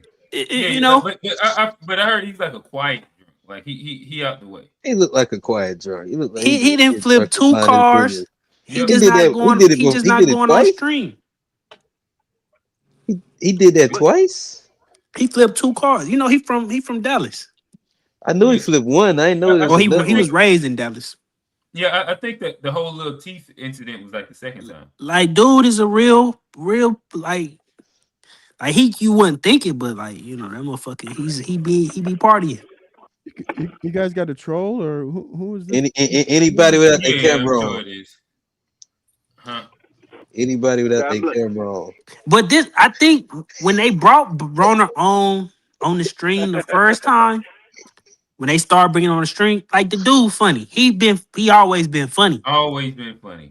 So I think you could, it's some clips where you could see where it's like they got an understanding of like this is stream. Like Dean, it'll be Rampage, and it'll be somebody else. They gotta, like, when it get too crazy, they got an understanding that it's stream. But Broner, He finally he like, y'all want me on camera?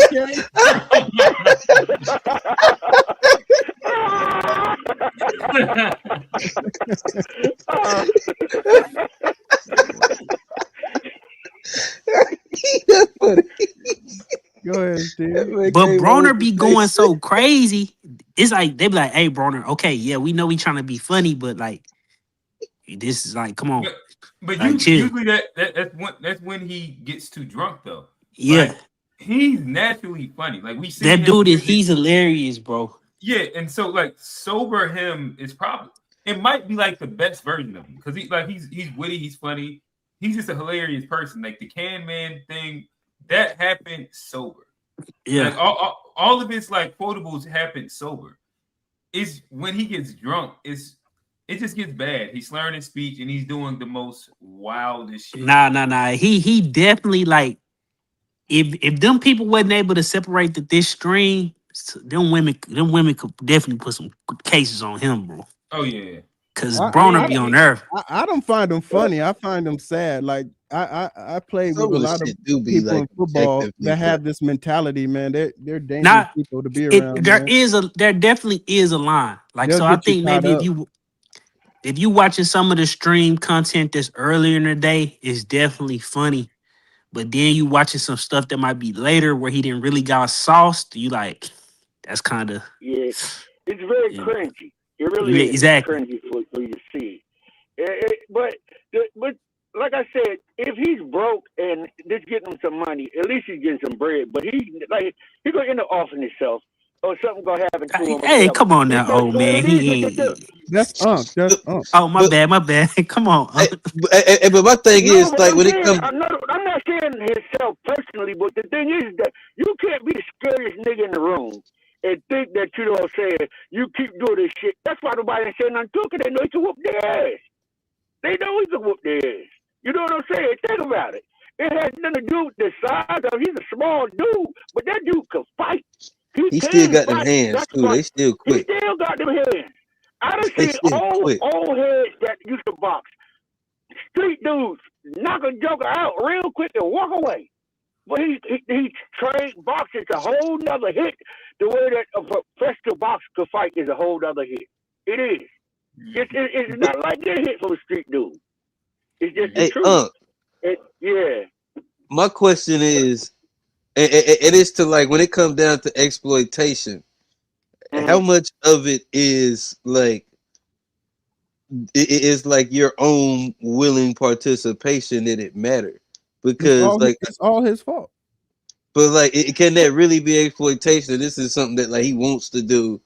He's enjoying doing. It seemed to be a benefit, and like you know what I'm saying. Like if there's a willing like, oh, I'm doing this anyway. Let me get on the stream, play, get me my own thing, and like he's coming, he's asking to participate in this thing.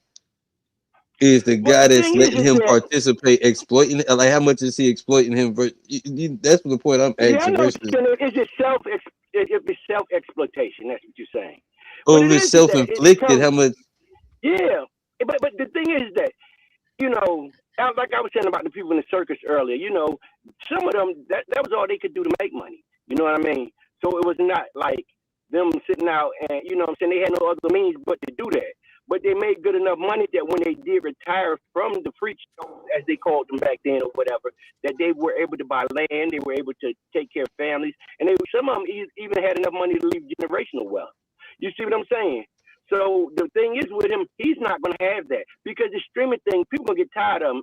You know what I'm saying? You know, we live in a small-minded world for a small amount of time. He's going to be, you know, people, we still talk about Charleston White, but you don't talk about him like you did last year or the year before last. You see what I'm saying? So the money's going to be there, but he's going to get it and it's going to go away. You know what I mean? To me, that's I don't think that's it's going to last. Because unless he gets some help for himself, things are going to go left real quick. You know what I'm saying? It's going to go left real quick. He's going to get enough money to where you know what I'm saying, he's not broke or nothing like that, but it's not going to last him because he's going to squander that away too because he doesn't know what to do with money. He has a bunch of yes people around him, and he's going to get more yes people if he get more money now, and that money going to go away again. It's not going to last unless he finds somebody. He has to find true self-love of self and want to do it his own self to be better. He doesn't want to be better. He likes getting drunk. That's what he likes to do. You know what I'm saying? He's being rewarded for it. I don't even think he likes it. He's being rewarded for it, and that's his only. He likes it. He likes it, and he's being rewarded for it. If you get rewarded for something that you like, you're gonna do more of it. Buddy definitely got a problem because before he came on stream, he went viral just on somebody recording in a casino or something. And Adrien Broner was like, some people want to take some pictures with him. He was essentially begging for money. Oh yeah, he actually didn't want money. He wanted them to buy him something to drink. He didn't even ask. I said, man, Buddy down bad. Exactly. He's That's what I'm saying. You get so bad. So he's in need of money and he's an alcoholic, and they're feeding both of those things to get him to do dumb shit. That's exploitation. That's about like bum fights. He's like he's the newest member of bum fights. Y'all it literally is, yes. Bum fights used to be hilarious. But there's like a whole genre on the internet where they go around and they get these like they tell these like these bums, they be like, you can either drink this 32-ounce Buzz Ball or I can give you a fucking apple or some stupid shit. And then the bum take the Buzz Ball and just fucking crash out right there on the like drink the whole 32-ounce Buzz Ball right there. I'm like, what the fuck? Like this shit is crazy. Is that not exploitation? Nah, that's definitely exploitation. Right, bro. By Johnny's definition, that wouldn't be. Because that's definitely exploitation. Or they'll be like, I give you $5 if you could drink this. They'll be like, I give you $5. I think it's doing. I mean, like that is. I think what they're doing with AB is like, it's totally different because it's like they're both getting rewarded at this. It's not like Dean makes more money than AB streaming, or he owns the company. Like AB got his He own thing. does. No. Dean is making way more money. Yeah, I don't understand what you're talking about. Like they've talked about this on stream. Yeah, But they talked about the stream where he was like, "We're gonna set you up with yours, and then you're gonna make the money." And then like, that sounds exploitative if you're helping him set his thing up and go. But Dean locked in with the dudes who run the platform. That's a click of a button. Like if they really wanted AB to have his own stuff at this point already, that's a click. It's not even. Yeah, but that's not even hard. That's a click of a button for them. It's like $500. He makes that already, but AB was talking about like, hey, I need to get paid for this stream. Just off like Dean is getting the money. The money goes directly to him. He's giving him a percentage. He's an like employee. AB's not making. Yeah, he's not making. I thought they set AB with his own thing up now. They trying to. They trying to. Have you seen him stream on his own platform yet, Johnny? Everything's on Dean shit. No, he got his own page, at least from what I see on and like. So what clips have you seen from AB? It be some. A lot of the ones like I don't watch the streams, but online, like when you see him, like AB got his own page. He's posting clips to his social media to build up his following. He's not streaming on his account. Yeah, they still trying to get his shit. Like it's something they call it on Kick. I thought they had a celebration when they got there. I'm pretty sure there was one where he's like, oh, it came through, and then they was like, yeah, and they did a little toast or something. Once AB got his own shit, I could have sworn I saw that. He has the right to use the content that's being streamed, and he's just taking that content and putting it on his account. Right now, if I go on YouTube, let me see if I can share this really quickly. The most recent shit is 5 hours ago, and it's on Dean the Great's page, Adrien Broner. Everything's on Dean the Great's page. Dean the Great. This is a day. This is 9 hours. This is like everything's on his page, Johnny. I'm not sure where you're getting like this thing that you're running with. Like they said they will set him up with the page, but that's not hard to do. Like tomorrow we can set up whoever else we want to set up with a page. If it's not giving, if the content's not going through there and the views aren't going through there, and the page not going through there, it doesn't matter if you just made it. For example, like a YouTube page. It's easy to set up a YouTube page. If it doesn't have any subscribers, what does it matter? And they don't even have to do that. Like you set up his page, and then all you got to do is dual stream it. Yeah, but they're not doing that. They're not even doing that. But the problem is like the thing. Look, he's a grown ass man dressing like another grown ass man. Come on, man. Come on, man. Come on, man. Getting paid to do it. Come on. That's good for content. Man. I'm telling you, they are not in a boy band. You understand what I'm saying? They're dressing like what two grown ass men. Johnny, you go somewhere dressing like I'm gonna slap the shit out of both of y'all. There's nothing wrong with y'all. Don't change clothes. Working out here, goddamn, looking like y'all about to goddamn go up here and start singing like New Edition and stuff. Come on, man. Hey, Johnny, we gonna be at the venue. We gonna have intersection shirts on. I'm gonna come in trying to slap us. Five. Hey, Johnny. So Johnny, hey, I'm gonna do you like Chud. Leave me alone. Hey, if y'all was New Edition, I assume Johnny is Johnny Gill. That's you. Who, me? New Edition? Yeah. Which one? Oh, I'm Ralph Trasman. Nah. Yeah, you'll be Ralph. Yeah. That's Ralph and Johnny together right there, boy. I'm just saying, but y'all understand what I'm saying. No, that doesn't make any sense, man. Why would you dress another grown man like you, like that's your child? That's something Johnny's on the lane right there, like trying to justify how this is an exploitation, and I'm not understanding. Bro, I'm about to find a clip though. I'm looking for it. Wait a minute. I'm about to find one.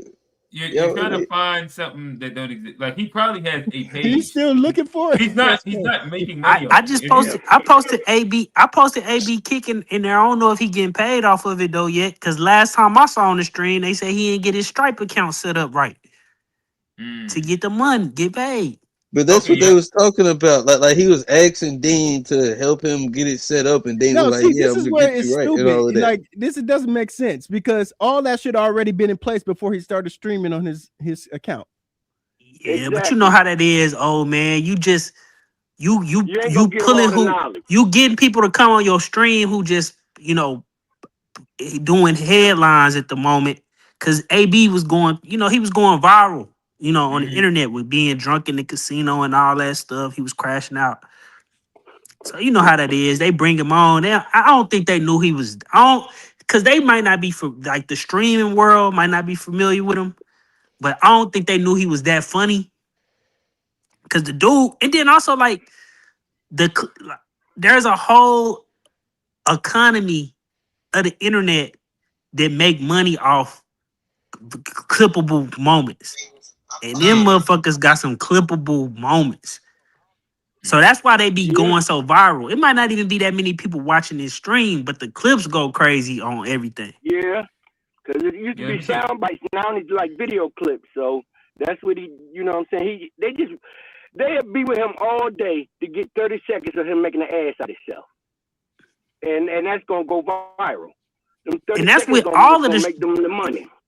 That's what all of the streamers on Click or Kick or whatever this is. Like a lot of people think like they get a lot of like hundreds of thousands of people. Even like Chud, dude, he didn't get that many people who actually watch the stream. Yeah, he was at like 18K or some shit like that. But what go crazy is they might get 1 million, 2 million, 10 million impressions on some clips.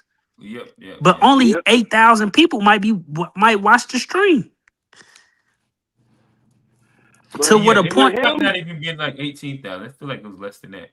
To what a point where they be saying some of the Clippers be making more money than the dudes who actually got the stream. Yeah, because they know how to work the media. Yeah. No, it's if you get that clip first and you get it, and everybody come to your page to watch the clip, even if the original person didn't do it. You know what I'm saying? That's kind of like what happened with the baby. The dude who posted that clip of him when he was in Atlanta and him telling them that he don't check in and all that. Baby ain't get paid off that. That dude, the dude that did it, he the one that got paid off, but Baby got famous off of it, but Baby didn't make no money. The dude that posted it up, that everybody was going to his site to watch it. That's how it goes. You know what I'm saying? You just got to be the right place, the right time. You know what I'm saying? And that's why they probably got what y'all was talking about earlier, why they have so many people just watching all day. That's their job. That's their literally their job. They trying to figure out first to get to that clip and the first one to get to that clip. It's like they're almost like paparazzi. That's what they are. Poor ass paparazzi. Digital paparazzi, 100%. Video paparazzi. The first one to get it, the first one to put it out there, the first one that's gonna get the money paid for it.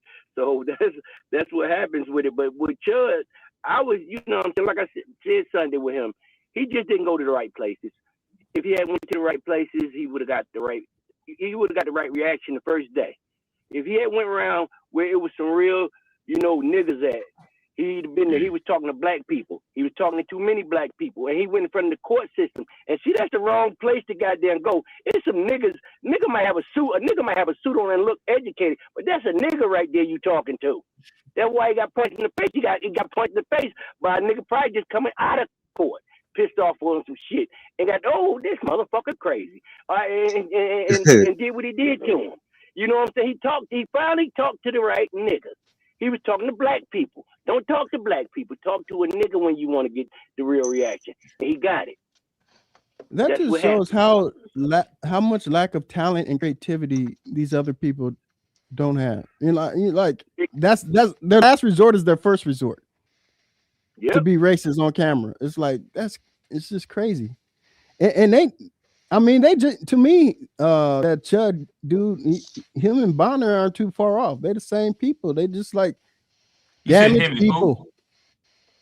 Chud. Oh, you said him and Broner? Oh, yeah, they I think they couldn't be further from I think. No, they're both damaged, broke as hell. Chud soft, Broner's not though. To keep get some notoriety and to make some money. It's the same thing. But like Chud got a soft spirit about him. Adrien Broner don't. He has a what? Chud got a soft spirit about him, like Adrien Broner don't. Yeah. The nigga was walking around in a choker and had a fairy suit on. Like he got soft. Like, I'm not talking about details. I'm talking about just overall. Like, broke. You're saying they're broken people. They're broken people. Both of them have broken people. souls. Yeah. They're broken souls. Johnny, yeah. you said it don't matter. You can still be tough though. Yeah, Even Johnny if be flip flopping. Johnny be flip flopping every week. Every week is something else. no, I said something different, but he's just not like. He's just not tough. Bruh, He's just you not ain't tough. damn. I don't give a damn. It just do something. It do something to your spirit when you see a grown man in a fairy outfit. It just do something to your spirit. You look at him. Wasn't The Rock in the fairy outfit though? Yeah. I don't think he the toughest guy either. He just got muscles, but he don't think he tough. What makes you think that The Rock's not tough, Johnny? Are you tough, and what makes you tougher than The Rock? Cause I don't know. You ever have to fight Stone Cold in a steel cage match? Stone, man, I mean that shit was fake anyway, bro. Like all this shit was fake. You got to stop disrespecting wrestling like that. Like, oh, we talking about some stop disrespecting wrestling like tougher than that. me because of a fake wrestling match. It's two different things between being scripted and being fake now. Yeah, bro, you got to stop disrespecting wrestlers like that, bro. It's tougher than me because of a fake wrestling match. It's a difference. You get told who win or lose, but you get punched in the face for real. So it's a difference. You couldn't take a Stone Cold punch to the face. A fake one I could. Could you take the pedigree, crippling crossface? A fake one, yeah. And then like you tell me I'm gonna get hit 3 times. You gonna throw? Yeah, I could do it. I could do it. Hey, fellas, y'all letting Johnny wiggle. Y'all letting Johnny wiggle real quick. I could do it. Johnny, what makes you tougher than The Rock? I ain't say I was tougher than The Rock. I just say I don't think he tough. How about that? I don't think I'm tougher than The Rock. So you don't think that you're tough either? I think I'm tough. But you don't think he's tough. So what are you talking? Okay. The reason I don't think I'm tougher than The Rock coming in pictures that he just looks like he had some wild pain. He looks soft. I don't know. I just feel like I don't do some soft stuff. He goofy. He really. Johnny, you going against your own saying because De La Hoya was in the dress. He a tough guy too, right? Yeah. I don't know. I ain't never seen him in a dress, but I've seen The Rock. De La Hoya was coked out of his mind. Yeah. But Johnny, didn't you also say previously that you could be gay or whatever and be tough? You just wouldn't want a soft son? Yeah, that's what you said. That's what you said. Right. Yeah. So, but like if I'm saying he's soft. Well, I'm saying I think he's soft. What if your son just got on a fairy dress? Yeah, you're only pointing to gay things though, like things that could be assumed as gay. No, I don't think Chud gay. I think he's just that's a weird thing to do. I ain't saying nothing about being gay, but I think that's a soft thing to do. Say what? Would you be happy and satisfied to see your son out there if he had on a fairy dress and whooped my ass? He whooped his ass. I didn't think that. I just said I thought that was a soft thing, and I think it makes me. It gives me like I be like kind of. Johnny, you said you could still be tough and do that just a couple weeks ago. I said be gay. I think those are two different things, bro. If you wearing a I think those are two different things. I think those are two totally different things. All right, so Johnny, just for clarity. So I know gay dudes that don't wear dresses. So cool. Like I can put it gay people that don't wear dresses. That's cool. You don't have to be gay and wear a dress. But the question would be, so you're saying that if you do wear a dress, you can't be tough as a guy. I'll stand on that one. Yeah. Well, I don't know what kind of tough wearing a dress. What type of grading criteria you got, Johnny? But it's crazy, man. It's the craziest standards. Johnny, I done seen a tranny whoop a motherfucker ass before. Jump on that motherfucker ass. I'm just being full guarded out. Whoop the nigga Typically, they say those are people that you shit and fight. All they do is So you think wearing a dress don't make you soft? I don't think that action specifically makes you soft. No. I don't know if it make you. I don't know. Okay, if all right. Well, then I concede if wearing a dress don't make you soft. I concede. Yeah, whooping a transformer, fighting a transformer is a lose-lose. Yeah, probably. Run, Yeah, that's not a situation you want to be in. It's cause like it's either you whoop the transformer, then they going in on you because you don't beat That's up a on the hate crime. transformer, or then you get beat up by the transformer. So either way, there's no good outcome from that, bro. The reason why it's no good is because really, if you think intelligently, they're really are mental health people. Like they have mental health issues. Exactly. And you're beating up on someone who really has a mental health issue. That's the problem. Everyone thinks initially, oh, it's because sex, female, male, but it's really because they have mental issues. Yeah, that's mostly the truth. You know what I'm saying? Because it's identity crisis. No one wants to say that people have identity crisis anymore. And when the last time you heard that word except me saying it? Nobody says it anymore. But it is identity crisis out here. I say it often. I think the people that I say it to, they don't like it. So who you say it to? Nobody.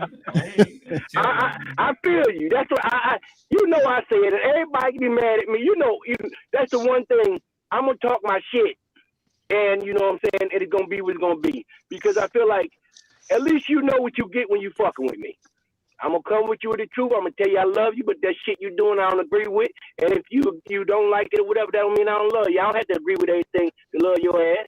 But I don't why people in the comments trolling today? Yeah, what you getting the spam? That's because they put that chud in the title, probably. Oh, okay. That get you in that. That get you in that algorithm, different part of the YouTube sphere. Hey, look, if they want to throw them, because I'm seeing some people in here I ain't never seen before. I ain't even gonna comment on this one down here.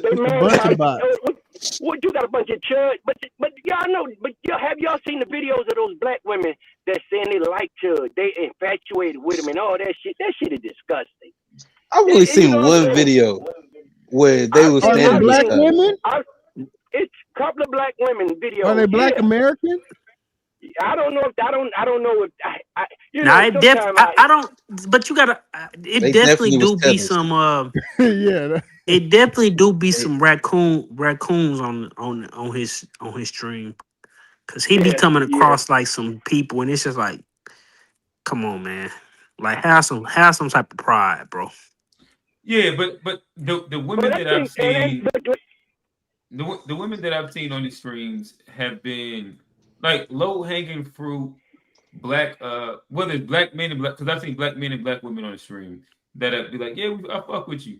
But these are people that are low hanging fruit, engaged in like really ignorant, and they just not the smartest. Like you talking about like ratchet women that only know him because of the ignorance. Like, but it was like it's some. I think Q make a good point because there's one clip where he called a black girl. He called her like a she-boon or something, and I don't even think she realized that that's an insult. Like. That's how like stupid these people be. She don't even realize that they don't even. Some of them people he be engaging with, it's like they don't even register that he insulting them. But you have to they look at it as entertainment.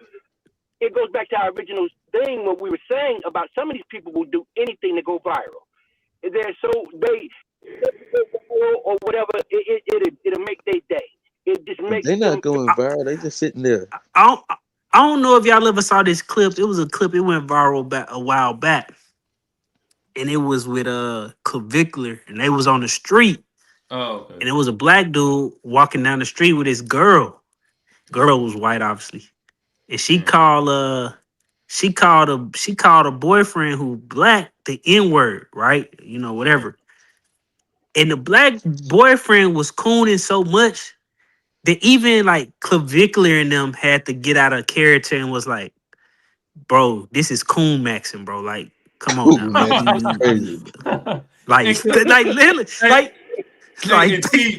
So making sure so is Clavicular is that's the white dude that is like autistic, but he does like mad things to like he the autistic one.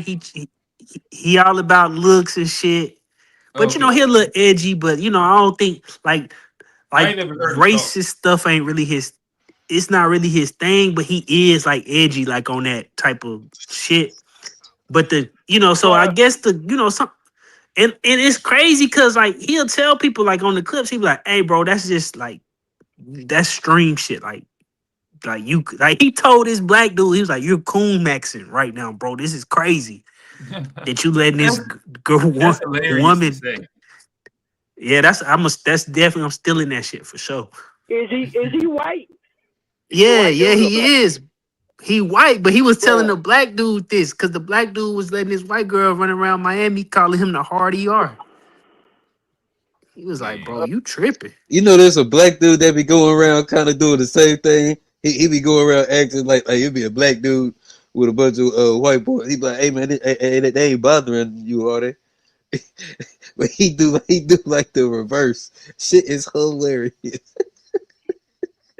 That's what I'm saying. People will do anything to try to get clicks and try to be far than just to go viral. Anything. They don't care. They will do any. They'll coon out there, whatever, just to go viral. Yeah, that's just like the dude. That's just like the dudes who be eating the food. It's two black dudes. I can't stand them, bro. But they're not American. I mean, but I get that. I get that, old man. But most people that they not making those distinctions yet. We not there yet. Which one you talking about? The one you talking about? The one that the one that had to change his name because his name was really offensive. Big Gorilla, whatever his name is, and then it's another one who be doing all the like bucking eyes and be getting cheese sauce everywhere. I'll be like, bro, what the fuck is going on? Why is people signing up to do this shit? Because they do anything to get them clicks and get famous. They just want people to pay them some attention. That's all it is. They want people to pay some attention and they do whatever to get attention. They're attention whores. That's all they are. Attention whores. All right. So Johnny has sent in a couple clips, so we're gonna look at what that boy Nick. So this is what No, we ain't doing that, bro. No, that ain't how business go, bro. I don't do business that way, bro. I don't do sneaky business that way, bro. Everything I do, I involve you in, my nigga. Oh, this is what we doing, bro. But you know that though, bro. No. I don't do no sneaky business behind your back, gang. That ain't sneaky. Yes, it is, bro. I don't do nothing sneaky behind your back, gang. That ain't sneaky. Nah, bro. Yeah, I'll show you everything. Nigga, I got fucked over too much. Nigga, no, nigga. Well, I ain't never gonna fuck you over, nigga. Yeah. I did it wrong. Niggas came in. That was wrong, bro. My bad, bro. Nah, bro. Nah, we ain't doing that, bro. Nah, that ain't how business go, bro. I don't do business that way, bro. I don't do sneaky business that way, bro. What is this? Yo, Adrien Broner started. That's actually the wrong clip. I'm trying to. That no neck dude. That actually kind of proves you your always point. be giving us the wrong clips and links. That look like that no neck dude that was boxing. That's what Adrien Broner starting to look like. Just say. Prove you're not racist right now. Give up your first class seat. Wait, trying to see something. I'm trying to see something. Wait, why he grab his finger like that? I think they know Prove you're not racist right now. Give up your first class seat. Wait, trying to see something. I'm trying to see something. Well, she like a cartoon character. Yo, what? That's the dude I was talking about. Like he be trolling, like he be doing the reverse Chud shit. Hey, brother, you good? I just want to make sure you good with these. Wait, trying to see something. I'm trying to see something. They ain't harassing you or nothing, right? All right, just checking in on you. Love, man. Yeah, okay. Hey, do you think once your likeness is on somebody's footage, you're entitled to the money, the revenue from that footage? No, I think like your image is like you're in public. It's public domain. I think they've had I think that's.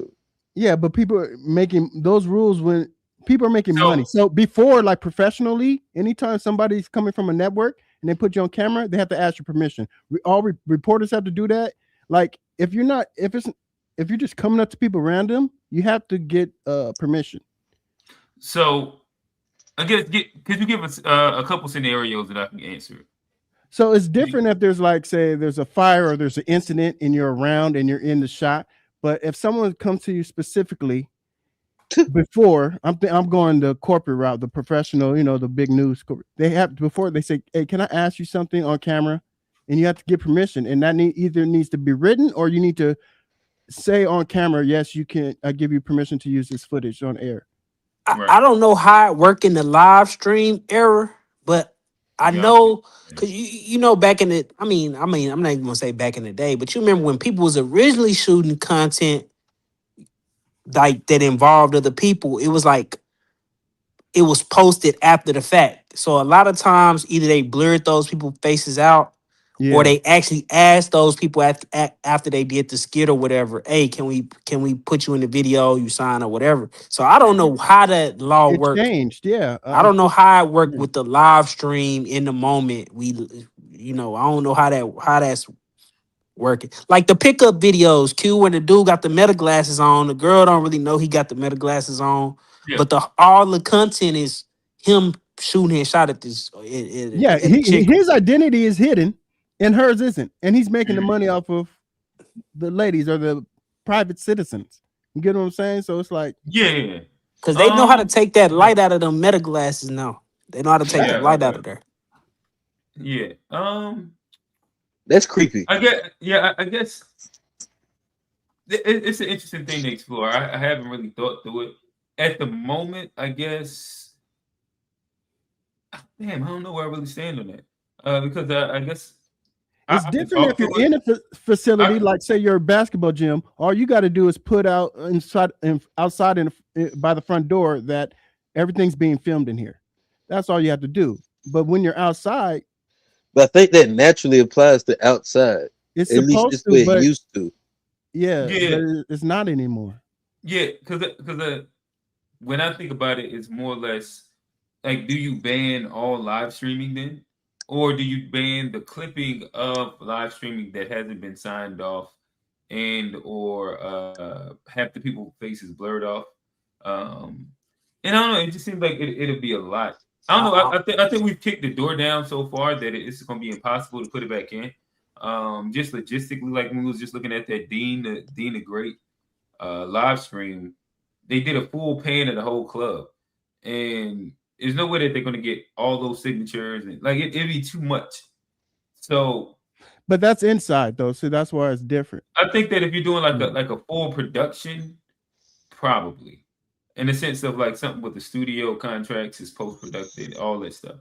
Live streaming, I guess you kind of have to allow it to be. But then you when you brought it up, I also started thinking about in the sense of if you are a guest coming on a podcast, should the podcast have to pay you if the clips go viral? And then that's when I'm like, probably not, right? Once you come on, that's their content to be able to use and chop up as needed. Likely they paid you for your appearance, or like it was a agreement that you was just coming for free. But they should have ownership, unless outside of something written or talked about agreement wise that has been stated, then they should have full ownership to it. Well, the thing with when they're coming, it's different when you're coming into someone's venue. You can have a fee waiver or just a waiver, or you don't even have to, but they obviously can use the content that you publish if they're in it. So that's just like what people are doing now, just clipping and making money off of other people.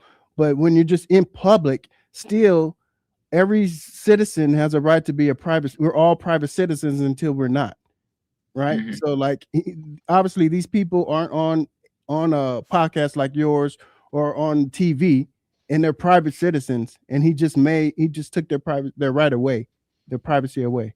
Yeah, I understand it, and that's why I said it. Like you raised a compelling point. Like, what is the line of confidentiality that you are, allotted when you're out in public? Well, I mean, I think naturally, if you're in public, you should like assume that you are being filmed. And I guess a lot of that does then come down to where in public you're at, because of if you're like that was like the whole little incident with the people that was the white people that was doing the convince me on HBCU campuses and shit like that, where certain spots it was public property where they can get the shit off, and in certain spots it was private property where they couldn't.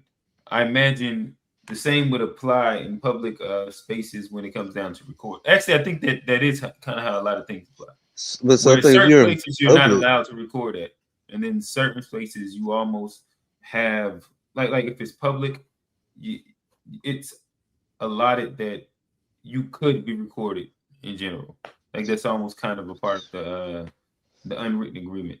that's usually how I treat it. If I'm going outside, I'm just assuming that like because they say when you walk outside, like between all the doorbell cameras, surveillance, traffic cameras, you probably you get on camera on average per day between 10 to 20 times. Yeah, being recorded isn't the crime. It's being exploited. If we're going back to that, and somebody making money off of your name, image, and likeness without your permission. That's a different story. Like being recorded, we've always been recorded, but they have to get your permission to make it public. So I don't know. I think about these things all the time because. No, I think it's a good question for sure. No, yeah, you're right. It's a good one. Okay. All right. Well, fellas, we started late, about 30 minutes late, and I think that we have ran our course when we speak about this whole live streaming thing. With that said, this has been fun. And shout out to G, shout out to A Black. A Black did not run when you got on, old man. Steve, we got sober Johnny today. That's all right. Y'all done bully Johnny and not drinking tonight. No, he had a sip earlier. He got it right there. I ain't trying to be AB. I ain't trying to be. He had a couple sips. Yeah. I ain't trying to be AB on here. Yeah, we would have like thousands of watches if we put post game Johnny on this motherfucker. Right. No, hey, y'all not finna exploit me. Hey, listen, if we get you paid, Johnny, you cool with it, so it's all right. That too. All right. So, nonetheless, with that said, this has been Unpacked. Again, Unpacked, Adrien, Broner, Chud the Builder, the attention economy that nobody wants to admit, the problems, the issues with it, the circus that has not been able to be stopped, the avalanche that keeps rolling. Where will it end us? I don't know. But till next time, this has been Unpacked. G had to tap out early tonight. But imagine that there's rounds of applause and gunshots and like that. We out. Even you.